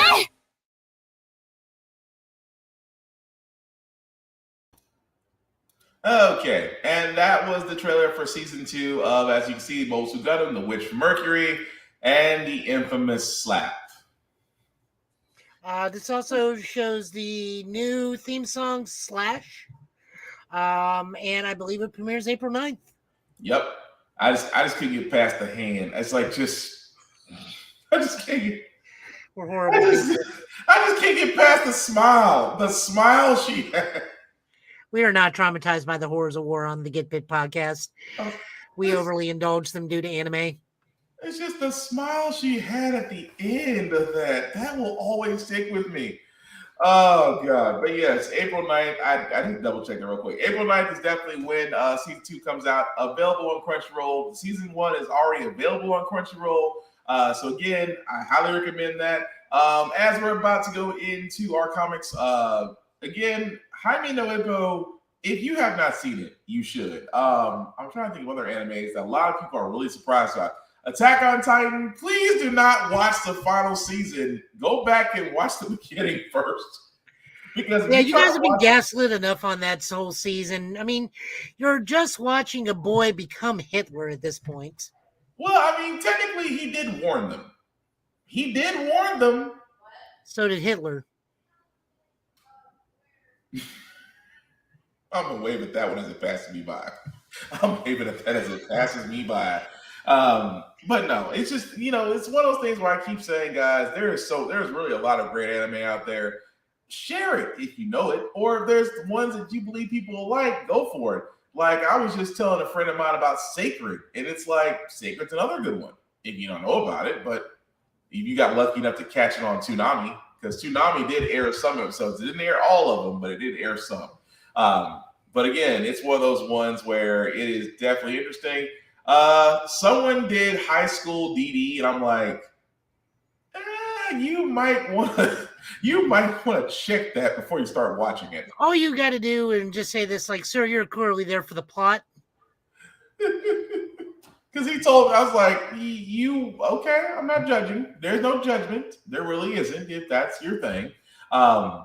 But while Joe is getting his comic book pulls up, let me at least show some love, especially to people that show love to us. I am talking about Rick's Comic City, that's located in Nashville and Clarksville, Tennessee. Definitely check them out. They have been voted Nashville's #1 go-to place for comic books and manga and things of that nature. So if you are in the Middle Tennessee area, definitely check them out. You can also check out their website at rickscomiccity.com that I have up there, to where you can buy, you can order your comic book pulls directly from the website or call in person. Completely up to you to do so, to do that. Also, if you are not in the Middle Tennessee area, if you do have a local comic book store near you or a library, please support them. They usually do carry the most up-to-date comics, mangas, anime, multimedia for you to enjoy. So if you are in the Middle Tennessee area, definitely check out Rick's Comic City. If you are not, please support your local libraries and local comic book stores, because trust me, you're going to miss them when they're gone. But what you got, Joe? Okay, so before we jump into comics, we do want to shout out our buddy in arms, always eternal host, third host here, Shadow. We are also, because Shadow and I went and did a thing that has already been blocked by YouTube. Dang, already? Oh yeah, it was like in the first 4 hours. That's a record. What did y'all do? It was the whole episode subtitled. I mean, were you that surprised? I mean, 4 hours is a hell of a hot record. Oh, y'all did was it the Ranger episode you covered, or what was it? Oh no, we watched and streamed the first episode of Osama Sentai King Goger. Watched the first thing. Yeah, gave live reaction, showed the whole episode. We also got it in podcast format.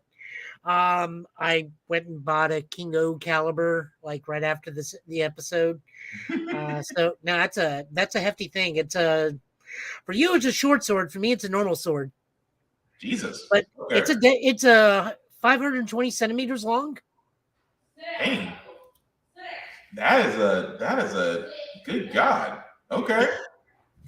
If you attach the king weapon, it becomes 720 centimeters long.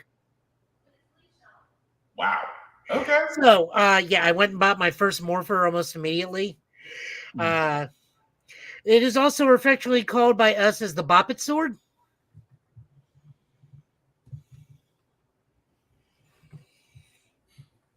Not to get that out of my I'll head. send you the video of the demonstrations, and you will see why it's called the Boppet sword. I'm gonna look forward to this one because. So we watched it. We loved it. Like Shadow loved it so much, says he's going to start watching this weekly. Okay. Like the amount of world building they do, all the characters are great. The first episode is literally Attack on Titan. Okay.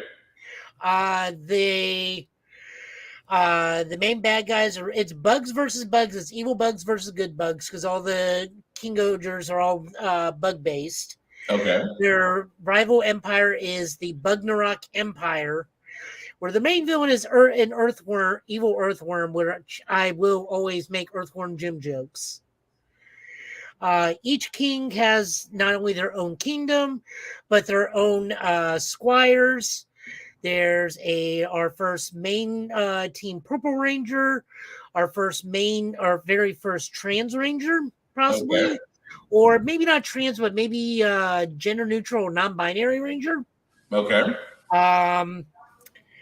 The actual Red King is naturally a gigantic asshole. So the main Red Ranger has decided to become the Tyrant King against all kingdoms. But naturally, he's going to be the main good guy. So sword fighting, it's good. Me and him are in the Black Ranger's our favorite one. Because he comes from an agricultural kingdom. Okay. Tofu, and he's got one of the best names ever, Kakukuri Dabowski. Okay. Shadow has also fallen in love with the Yellow Ranger because she is a princess, but she is a step on you kind of princess. That says a lot about what Shadow's That's not my fault. That says a lot. God says a lot. All right. Yeah, she is one of those. She's a doctor. She, much like all doctors, doctors of her caliber, she has a very, very bad god complex. And she is the ruler of the kingdom of medicine and art. She is like, kind of looks and dresses like Princess Peach and Princess Toadstool, but has the attitude of Juri Han from Street Fighter. Damn. Okay. That's here in my mouth.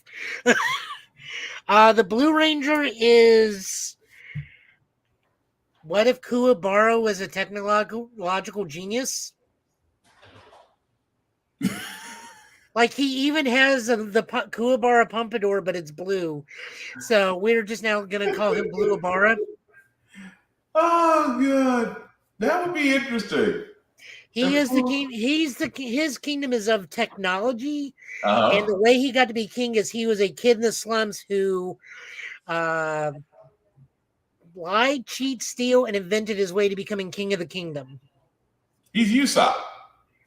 He's basically Usopp from one. Well, when he lies, cheats, and steals, he can back it up.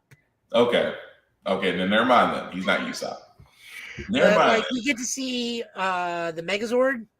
Okay. In the first episode, we get to see Blue immediately call the actual Red King on his BS and walk out on everybody. Next episode is going to feature the Blue Ranger really heavily, so we are really, really digging this series. Like, the first episode, I made just a gigantic, great impression. So I will toss you the link to the thing. I'll toss you a link to the episode I got downloaded. It's really good. Yeah, we had a really, really good time with it. We also like that the attendants have big personalities. Like, Red doesn't have one. His attendants are going to be the kids of the orphanage he's from. Okay. Purple is a super sleepy girl. Black is a no actor. Yellow is an old man, kind of a butler scenario, who knows how to handle the queen, who just kind of like plays on her god complex. Like, if you don't go, they're gonna think you're weak. He's like, get the mantis. Dang. And like stuff like that. I mean, it was just a whole lot of fun. I cannot wait to see the rest of this series. The other interesting thing about the series is this is not normal Earth. This is its own Earth. As in, they have their own Earth, or it's all on the same Earth? So when Super Sentai, the Reiwa period opened, it did so with Zenkaiger. Zenkaiger established Super Sentai multiverse. Okay. So this is its own universe. Oh, so the only human civilizations on this Earth are the 5 kingdoms. Gotcha. Until the 6th Ranger comes along, and then we learn, oh, hey, there was a 6th kingdom on the opposite side of the Earth that you guys never heard of.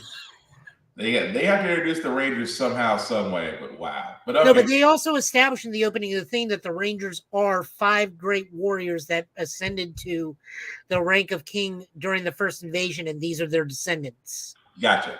Okay. So yeah, so it's just like everything.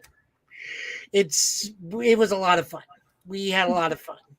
Yeah, you guys gotta definitely put that link. Was it on his Ranger cast or? No, it was on his Shadow Creates thing, and it immediately got taken down.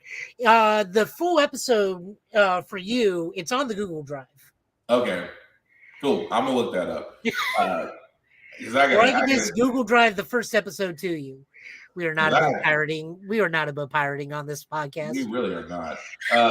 We really are definitely not. But no, I'm definitely gonna look into that. But like, I'll send you a link to the Boppet sword. That thing's amazing. Just a bop it. Why am I getting Super Mario vibes from this? I feel like No, literally the Red Ranger horn you pull, the blue dragonfly you flick, the yellow mantis you tug, the purple butterfly you press, and then the black bee you push in. And you do it in order to transform into the correct ranger.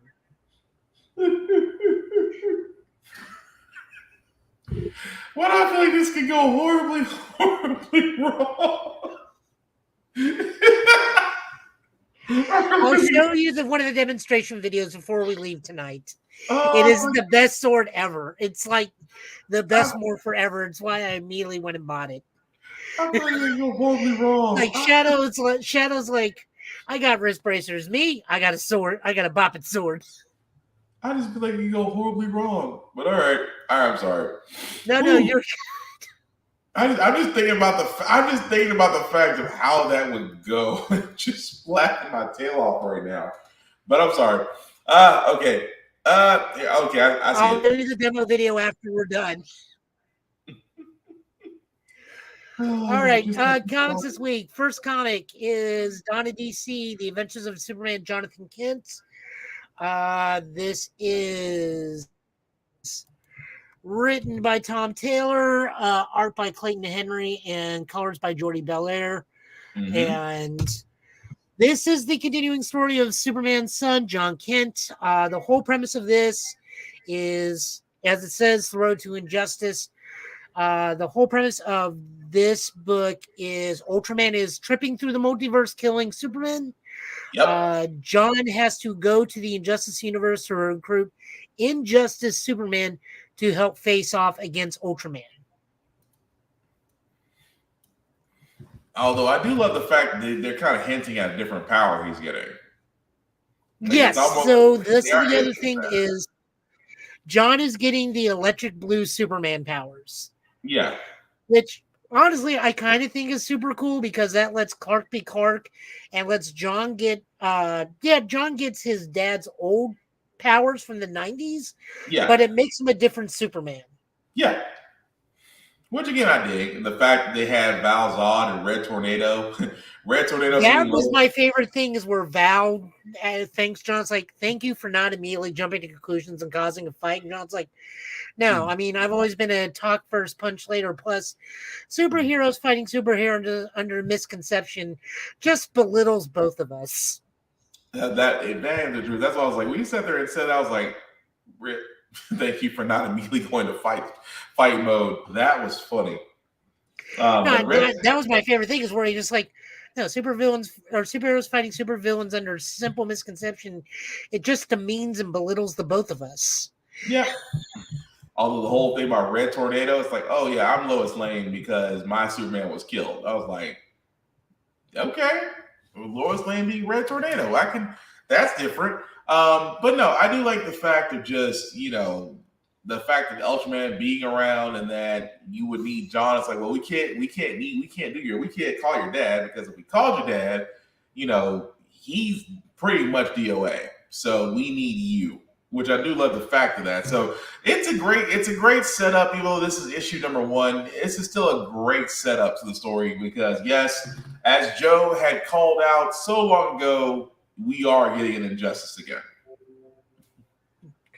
Now, the issue we have here with this book is, of course, the controversy of John Kent himself. Guys, you're going to have to let this go, the fact that he's a gay Superman. You would think by now. So many people were so happy that the original John Kent book was canceled. It's like, guys, the book wasn't canceled. Like all the superhero books are getting canceled and rebooted later on in Donna DC. Every single line. The only difference is John just got his own book and Clark went back to being standard Superman. John Kent is still a Superman. Keenan Kong is still a Superman. Power Girl is still Power Girl and doing her own thing. And honestly, I like that little psychic thing she's got going on because the backup in the newest thing was her and Kara trying to work out their problems. Right. And Kara and Kara have a lot of problems with each other. You ain't lying. You ain't lying. But no, like people have got to let this go. Let John be John. He's not even that old of a character. I think he's less than 10 years old. And yet it just amazed me. But the weird part about it is that just goes to show you that some folks just will not. Well, they're just trying to be modern with the times.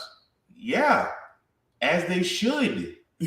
Now, to be fair, and this is the only thing I'll take up for them. Okay. A lot of this originally was misreported during the last run of Superman because the headliners would always be Superman is now gay. They were not putting Superman's son is taking over the mantle of Superman and is gay. Well, the way the news outlets were pushing it was Superman is now gay. Two very different things. True. That's my only thing I'll say to that. But it's like what you would think after John Kent's issue first came out, it would have been like, oh, this is what they meant. And that should be the end of it. But you're just going to have those out there that are just going to just I've understood that there are just going to be some out there that are just going to be complaining no matter what. Yeah, they are. They absolutely are. Like, John doesn't even have his own rogues gallery. At this point, it was one dude. Mm-hmm. It was his own personal Lex Luthor until Lex Luthor go, you shall have no Luthor before me. Yeah, he's always got to, he's always got to be that. He's got to be the you belong to me type of villain. Until it proved that John was actually smarter than Luthor, meaning John has a 13th level intelligence. Yeah, has to be. I kind of call BS on that. Maybe just like John really studied Luthor playing chess and just knew what to do. There's that too. But no, now we know John's rogue gallery is Ultraman and the Crime Syndicate because he has a very personal vendetta against Ultraman. Yep. Well, I mean, yeah, he's trying to take his dad out. That's kind of a given. Oh, he's the reason why John Kent went from 8-year-old John. Oh, Kent yeah, he imprisoned him on that. 18-year-old John Kent. Yeah, it's like he robbed my parents of my childhood. Yeah, I forgot he did imprison him. Sorry, forgot about that part. So he's got a reason to pick a bone with him. Oh yeah. So, I dig it. I have been liking Donna's DC thus far. I think we haven't hit too many stumbling blocks at the moment. So here's the open. Yeah. Hopping on over, we got the part 5 of Flash: The 1 Minute War.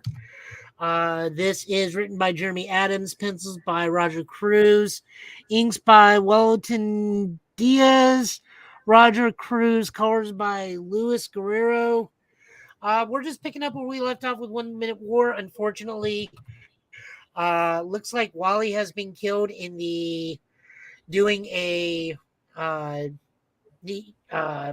not Need for Speed, Fast and Furious, as he got a Speed Force powered Dodge Charger and almost immediately got destroyed. Yeah. Irie gets her new superhero name in Thunderheart. Jay, I love the fact that they're using Jai just like a giant Speed Force induced Mace and kunai and chain almost. Let's be honest, they play Get Help. They play Get Help, and they pretty much play Get Help. They realize, oh yeah, because he has the ability to take the Speed Force and turn to strength, you're basically a human wrecking ball. Yeah, but the thing is Jai still can't interact with the world outside of making himself more dense and muscular. Yeah. But he cannot physically do anything. So Irie is using a Speed Force tether to pretty much make herself wrecking ball from the crew. Yeah.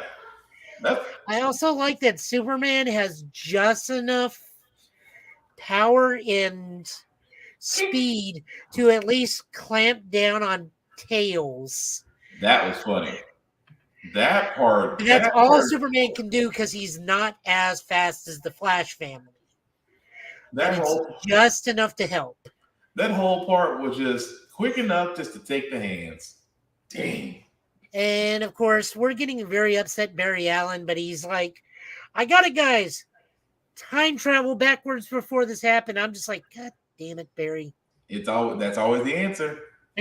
I feel like it's like watching The Flash and going, I've got it. If I go back in time, I can stop this whole thing from I happening. feel like you need a grandma just to come up beside him with a slipper every time he says, I got it. You almost want to sit there and be like, no. It's almost like if your solution is to go back in time, no. Just like find something else. But no. I mean, I dug it, especially the fact that Jay Garrick being deadly with a tooth, which is still funny to me. Oh yeah, I haven't seen.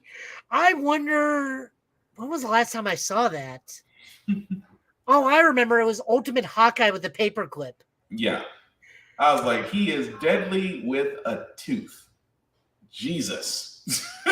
I mean, this man was a World War II veteran. He's seen some stuff and he's done some stuff. I like the fact he's sitting there. I mean, he's literally sitting there saying, "You know what? I got one loose molar. Do you got a dentist?" I was like, he is not about to. Yep, he did, and it's loose. He's like, I'm gonna just show you how dangerous I really am. I was like, you just killed a guy with a tooth. I think you've won, sir. I think you've won. I mean, the only other thing I can say about this is that we know who this child. We know who the third child is. Yeah. By now, it's like very obvious who the third West child is. If you're reading 1 Year War, yeah, or 1 Minute War, yeah. But I don't want to spoil it. I mean, I don't want to spoil it either. I dig it.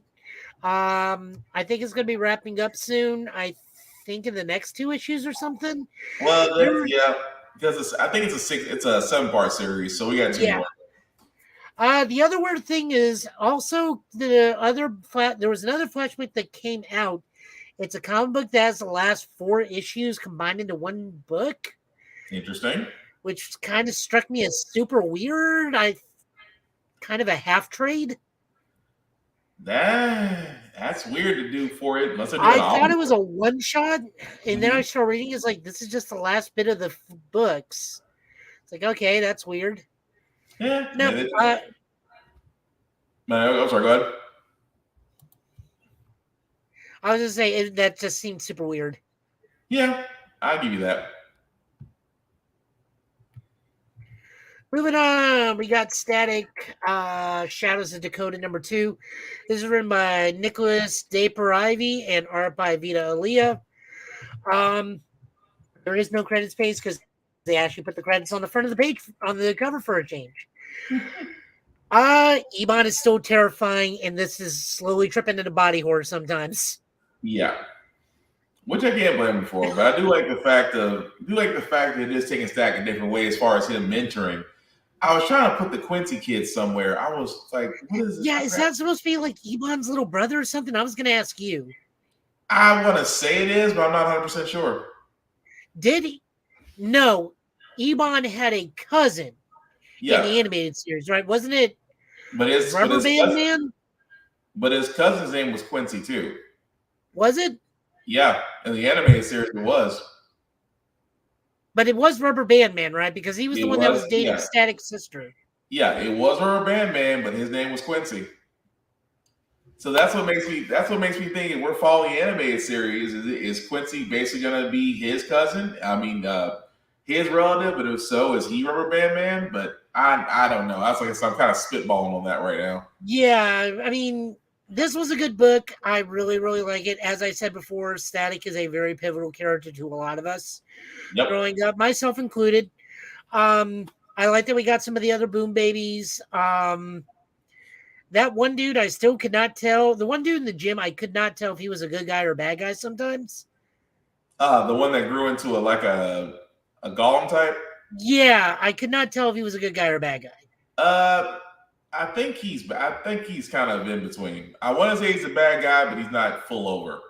Because like he was clearly defending the people when those dudes attacked, but then I think he crushed one of those dudes' skulls. So yeah, Lethal Protector. Yeah, I'll go with that. Lethal Protector. And then was it Frida that bent the wrench, or was that a different character? Stag was a different character. Okay, I'm getting used to the new character design, so I'm not sure who's who like entirely. Even though this is season 2, like some of these new character designs they've got going on are throwing me off on who's who. Gotcha. No, that was Stagger, a different character. Again, dig it. Please support this book. Milestone needs love. Static needs to keep going. Static needs to be a prominent DC character. Static needs to have a movie, but I thought Michael B. Jordan was doing that. Huh? I thought Michael B. Jordan was one of the checklists for him. It's a whole lot of talking, but I think he wants. I mean, that would be the goal right there to get a Static movie, and I think it's just finding the writer and the director. But if Michael B. Jordan gets a shot at it, have at it. Well, if Michael B. Jordan's one, and we know Ryan Coogler's going to end up directing it. Yeah, I would love it. I would love to see Ryan Coogler. I mean, he did a good job with Black Panther. I think he can do the same with Static. But if those two are giant anime nerds, imagine what they can do with a Static movie. True. This is basically just Goku on a Nimbus. Still, except your Nimbus is a manhole cover. I mean, but who doesn't hate Goku besides Vegeta? And Me. Vegeta doesn't even hate Goku. Anyone that knows that Goku's a bad parent. Oh yeah, he's the greatest absentee father ever. Well, until later, then you realize he's actually a really good dad to Goten. 1 out of 2. 1 out of 2. To be fair, his lack of parenting did go on to become a multi-million-dollar scholar. Yeah, true, but he was supposed to surpass his father. But anyway, I'm sorry. Go ahead. Rogue Sun which one are we on nowadays? 11? 11, I think. Yeah, 11. It's right there at the top. I was looking for elsewhere for it. Written by Ryan Perot, art by Abel, colors by Natalia Marks. So this is a lead-in towards Supermassive. Mm-hmm. We learned some new things about the Rogue Sun armor. Is that Rogue Sun armor has basic abilities, and that it also has abilities that are different for each wielder. We learn here that the current Rogue Sun, much like Rogue Suns of older, can manifest a Rogue Sun sword. We also learned that he is missing his high school prom dance. Mm-hmm. Certain people want him to be there. Certain people don't give a crap that he's here. Clearly, they give a crap that he's there, and they're just fronting. Meanwhile, he is trying to get a hold of a magical item, which he was told not to get, but he's going to get anyways because Dylan is just that kind of kid. He has actually taken to the newest ghost the Rogue Sun armor has provided him, and is actually listening to him as a proper mentor, going, "You were so much better than my dad." He helped him. It's like, you do know you have a sword, right? Shink. It's like, oh, this is cool. I got to use this a while back. He fights a witch queen or a witch queen's protector, which cannot be killed. But it turns out she's one of the people that help power the Rogue Sun armor. Yeah. Or is one of the people that are part of the Rogue Sun team. Well, they're the ones that oversee or deem worthy of who actually has it. Oh, so God, that's what of it is. Ashanti. Yeah, it's a bit of Ashanti because she kept on saying that, yeah, your father was a dick, but at least he was worthy of it. The jury's still out on you. So yeah. Damn. Overall, we got some new villain. We got another new villain getting ready to do. Of course, being that Dylan is a high school student, naturally we're going to go to the cliche fight at the prom. Yeah. Oh no, people will know my identity. And then Supermassive 2 hits. Still funny about Hellbent. Hellbent was like, yeah, so we had a deal. It's like, yeah, but you're still going to do what I want you to do. My favorite thing was the dad going, it's like, I really didn't want you doing any of this crap. It's like, but you were in coma. It's like, yeah, but you weren't supposed to wake me up this way. Right. We're all not getting what we want out of this, but hey. deal with it. No, I thought that was interesting too. The fact that he was going to remake a deal. It's like, look, just you leave my kid alone. I will literally get you this power. Okay. Yep. And it was like, but until then, it's like, dang. But no, it was pretty good. Right. Moving on over to Marvel, Scarlet Witch #3. This is written by Steve Orlando, art by Sarah Pacelli, and inking by Elisabetta DeMarco. Yeah. And colors also by Matt Wilson.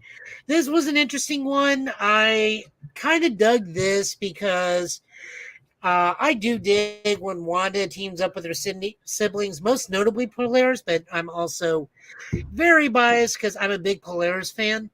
Yeah. I also dug the way this was told more as a fable than an actual comic book. Like this was told like an actual storybook rather than a straight up comic. Really, like, what if King Arthur was a girl? What if we went on a journey to get King Arthur her own version of Excalibur because her version sucks? Yeah, pretty much. As I was like, this is basically King Arthur and Excalibur. Yeah, for me, I read it as like, oh, you're King Arthur. Oh, your version of Excalibur sucks, honey. Let's get you a better one. And then they just conjure it up. It's like, oh yeah, so let's just make into what it really should be. It's like, okay, the whole time the sisters are kind of having a reunion, which I thought was interesting. But it was an okay story. I dug it. I think this one's better than the first issue. I think the strongest issue thus far has probably been the Viv Vision one. Yeah. We do know that this now is probably going to be an ongoing series. I'm okay with that. I dig Scarlet Witch. The fact that Darcy's in this is still a little weird, but whatever. She's gonna. We're getting characters from television before because remember Coulson was a thing in the comics for quite a while, and when they had white Nick Fury, suddenly we had black Nick Fury as Nick Fury Jr., which never sat right with me.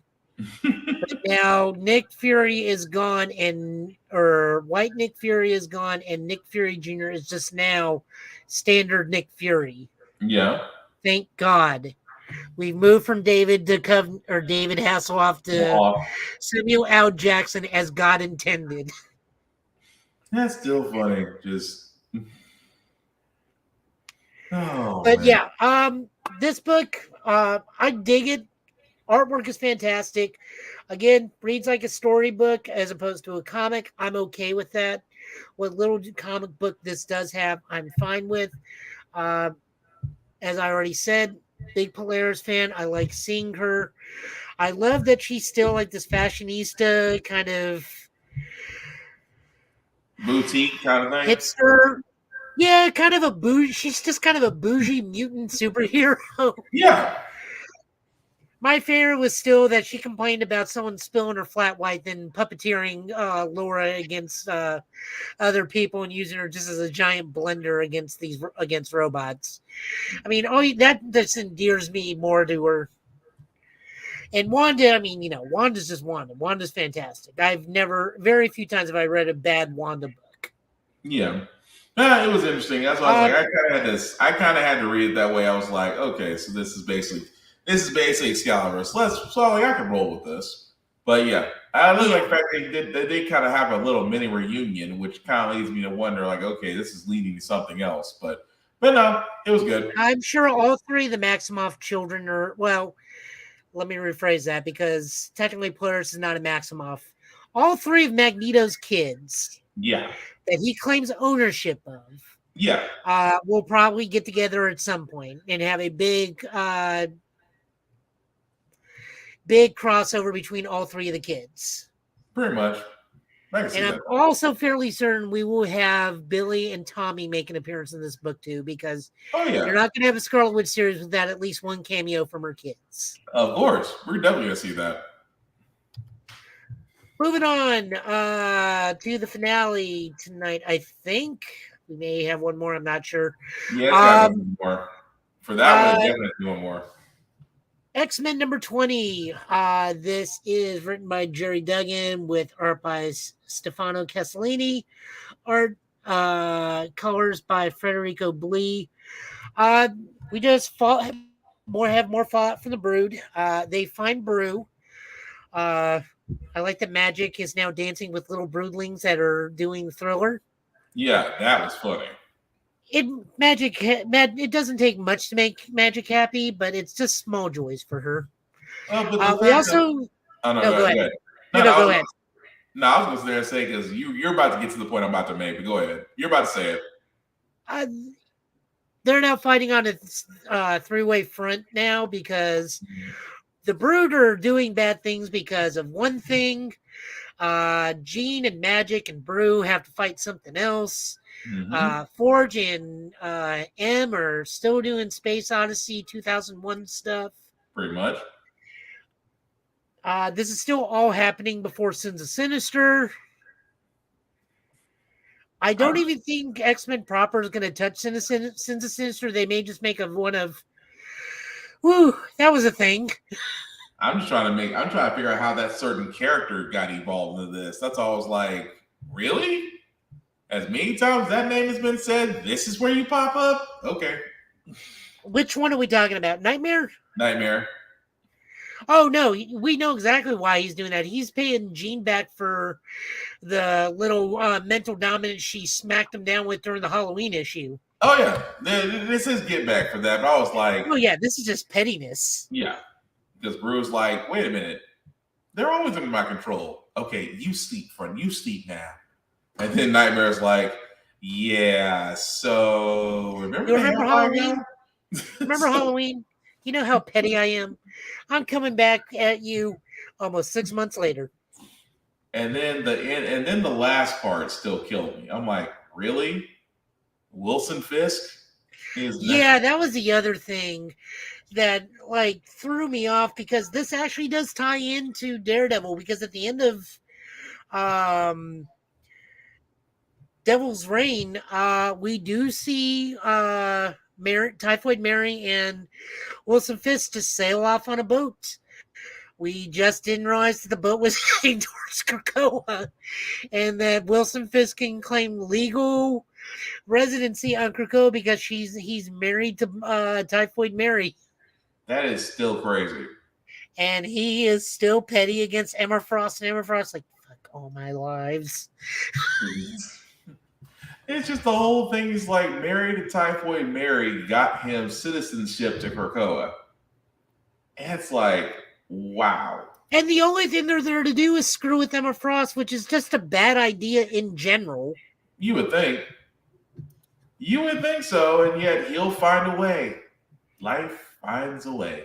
Yeah, the only problem I have with that one is Typhoid Mary is a powerful mutant because 3 different personalities, 3 different sets of powers. Yeah. But Wilson is on an island where Emma is not only Emma Frost and in her element. Yeah. She's also one of the leaders of the Krakoan government. Still in an island of friends and telepaths. I don't know what Wilson is planning, but he does not have his mind control powers at the moment. Yeah. So I don't know what his big plan is. I don't know how he plans on screwing with Emma. I think this may just be a one and done on their end. Because, it's do no harm. If they don't obey the Krakoan rules, they're going to see Sabretooth real quick. Yeah. So it's one of those not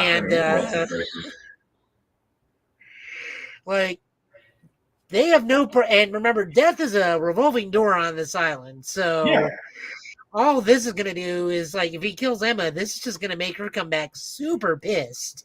Yep. But again, that's one of those. It's going to be one of those where I'm just going to be laughing mostly. It's like, this is one of those you ask for it situations. Or they can just keep killing Mary until they get the right personality they want. That is true. Because remember, the last time before she became a stable version of Mary, she was a nun in a church that Matt went to for the majority of the Zdarsky run. That's still creepy, but okay. No, that's still creepy. I can't find I mean, any I'm words not to say. arguing with that, but the other thing I want to say about this one, Tiny Iceman. Hey, whatever works. It's like, we left him behind. Nope, right here. That part I was also funny. like the Firestar's like, God bless, it's cold outside. That part was funny. It's like, he stayed behind. Nope, just made myself smaller. It'll take me a second. Gave me a moment. Just, good God. I was laughing about that one. I'm like, really? Just, you said you're going to do that joke? But again, can't knock it. It was pretty good.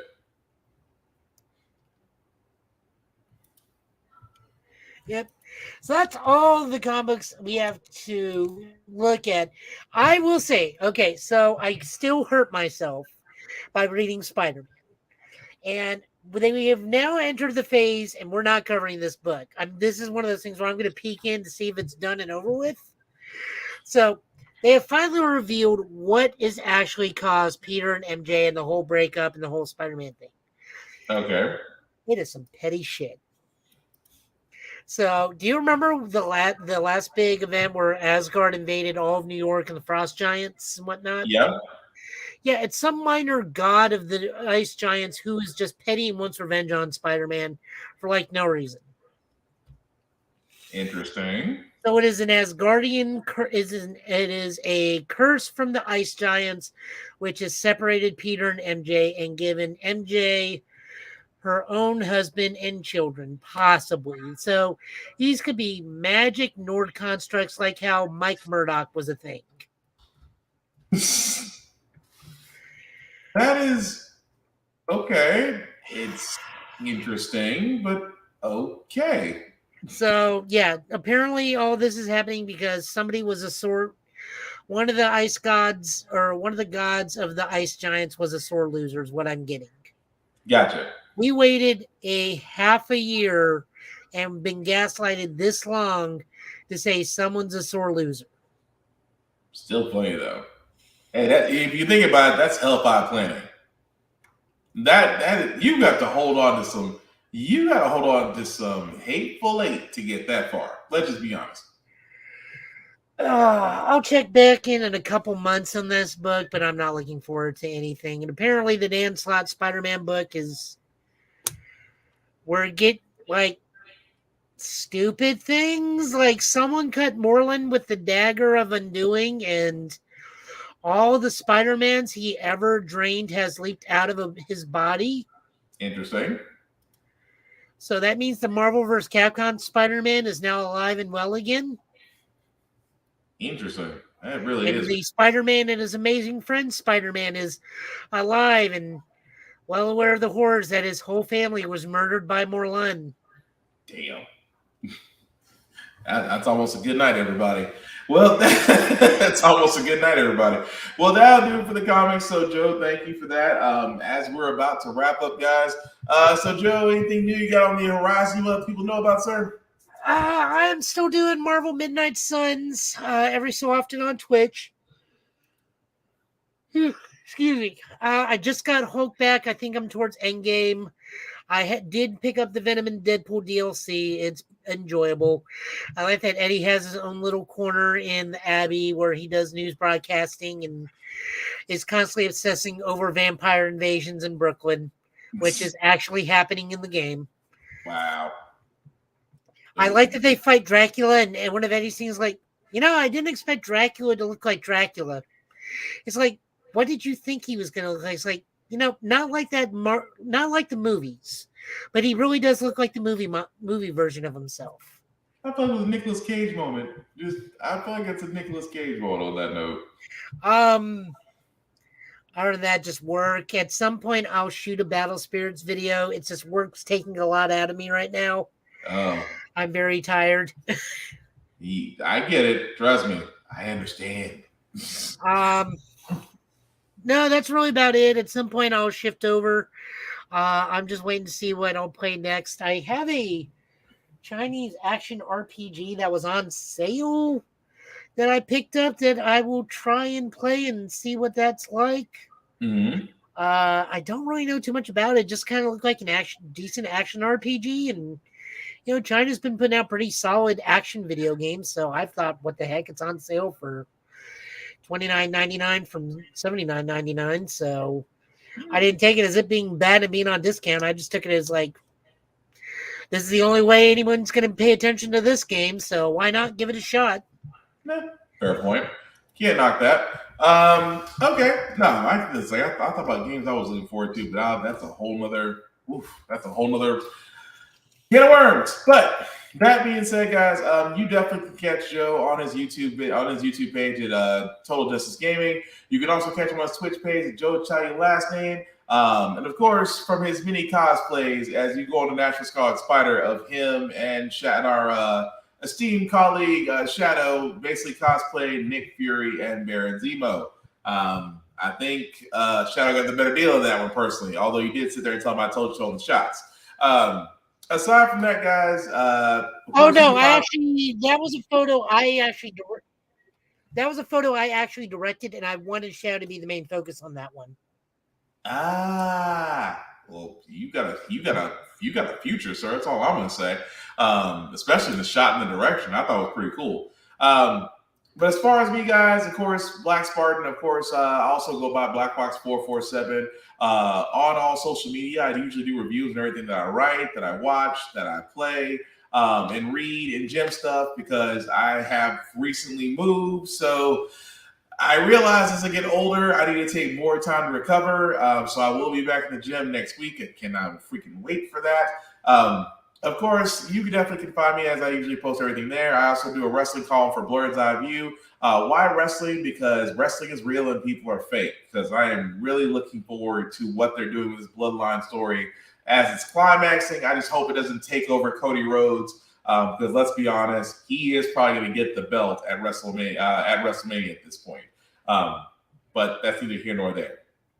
That also being said, guys, link at the bottom and make that just a little bit bigger for you guys to see. If you copy and paste that link into your browser, we'll take you to Linktree. That's the YouTube and Facebook groups for all the podcasts. How the friend we got here, get bit. Of course, y'all this podcast. Like, share, and subscribe, and let us know what you think about everything we talked about tonight. We definitely want to keep the conversation going. Also, even though transmission levels are getting lower, if you are going to be traveling, please wear a mask. If you're going to be a place of high traffic, please wear a mask. If you feel at least bit sick, please stay home because Joe will tell you as a healthcare professional, his job is harder because people do not listen. So please, oh please, let's be smarter, let's be safer when we're out and about. That's all I ask. At the same time, guys, as we're wrapping this up, I am saying this at the beginning of 2023, and I will say it's the end of 2023. We are all in different lanes. We are all running different races. If you put the work in, the reward is bound to come. However, if someone does accomplish something before you, please congratulate them. There is no need to be salty. There's no need to be hating. We all need to be a society of congratulating people more, especially in the nerd and blurred and cosplay communities. We need to have less. We need to have more appreciation, less criticisms, and less gatekeeping. I am just telling you this because it definitely needs to happen. So again, in the words of Will Wheaton, don't be a dick. Aside from that, guys, you can definitely catch our podcast again on YouTube and Facebook and Twitch, all under Get Bit Podcast. Definitely check them out. As we usually do appear every Friday, same Get Bit time, same Get Bit channel. And of course, your boy's birthday's tomorrow. So again, hitting the big 40. You feel like you want to cash at me? I'm not going to stop you, but I don't turn away free money. Donations are accepted. We do accept Cash App, Venmo, PayPal.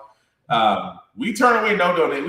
We do not turn away monetary donations. But again, that's just me, getting to celebrate the big 40 tomorrow. So, yeah, seasoned gamer. I'm not old. I'm seasoned. I'm leveled up. I'm more of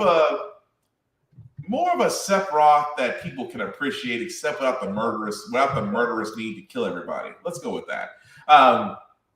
But as we wrap this up, sir, Joey, last words we call tonight, sir? My birthday present to you will be a midlife crisis. Damn. Maybe a Stunticon. Maybe I could have passed the midlife crisis. Damn.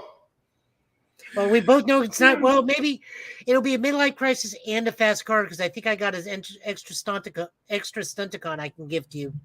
Oh, crisis.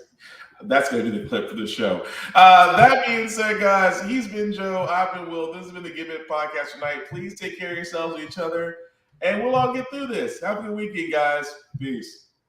Remember, I have a Boppet sword.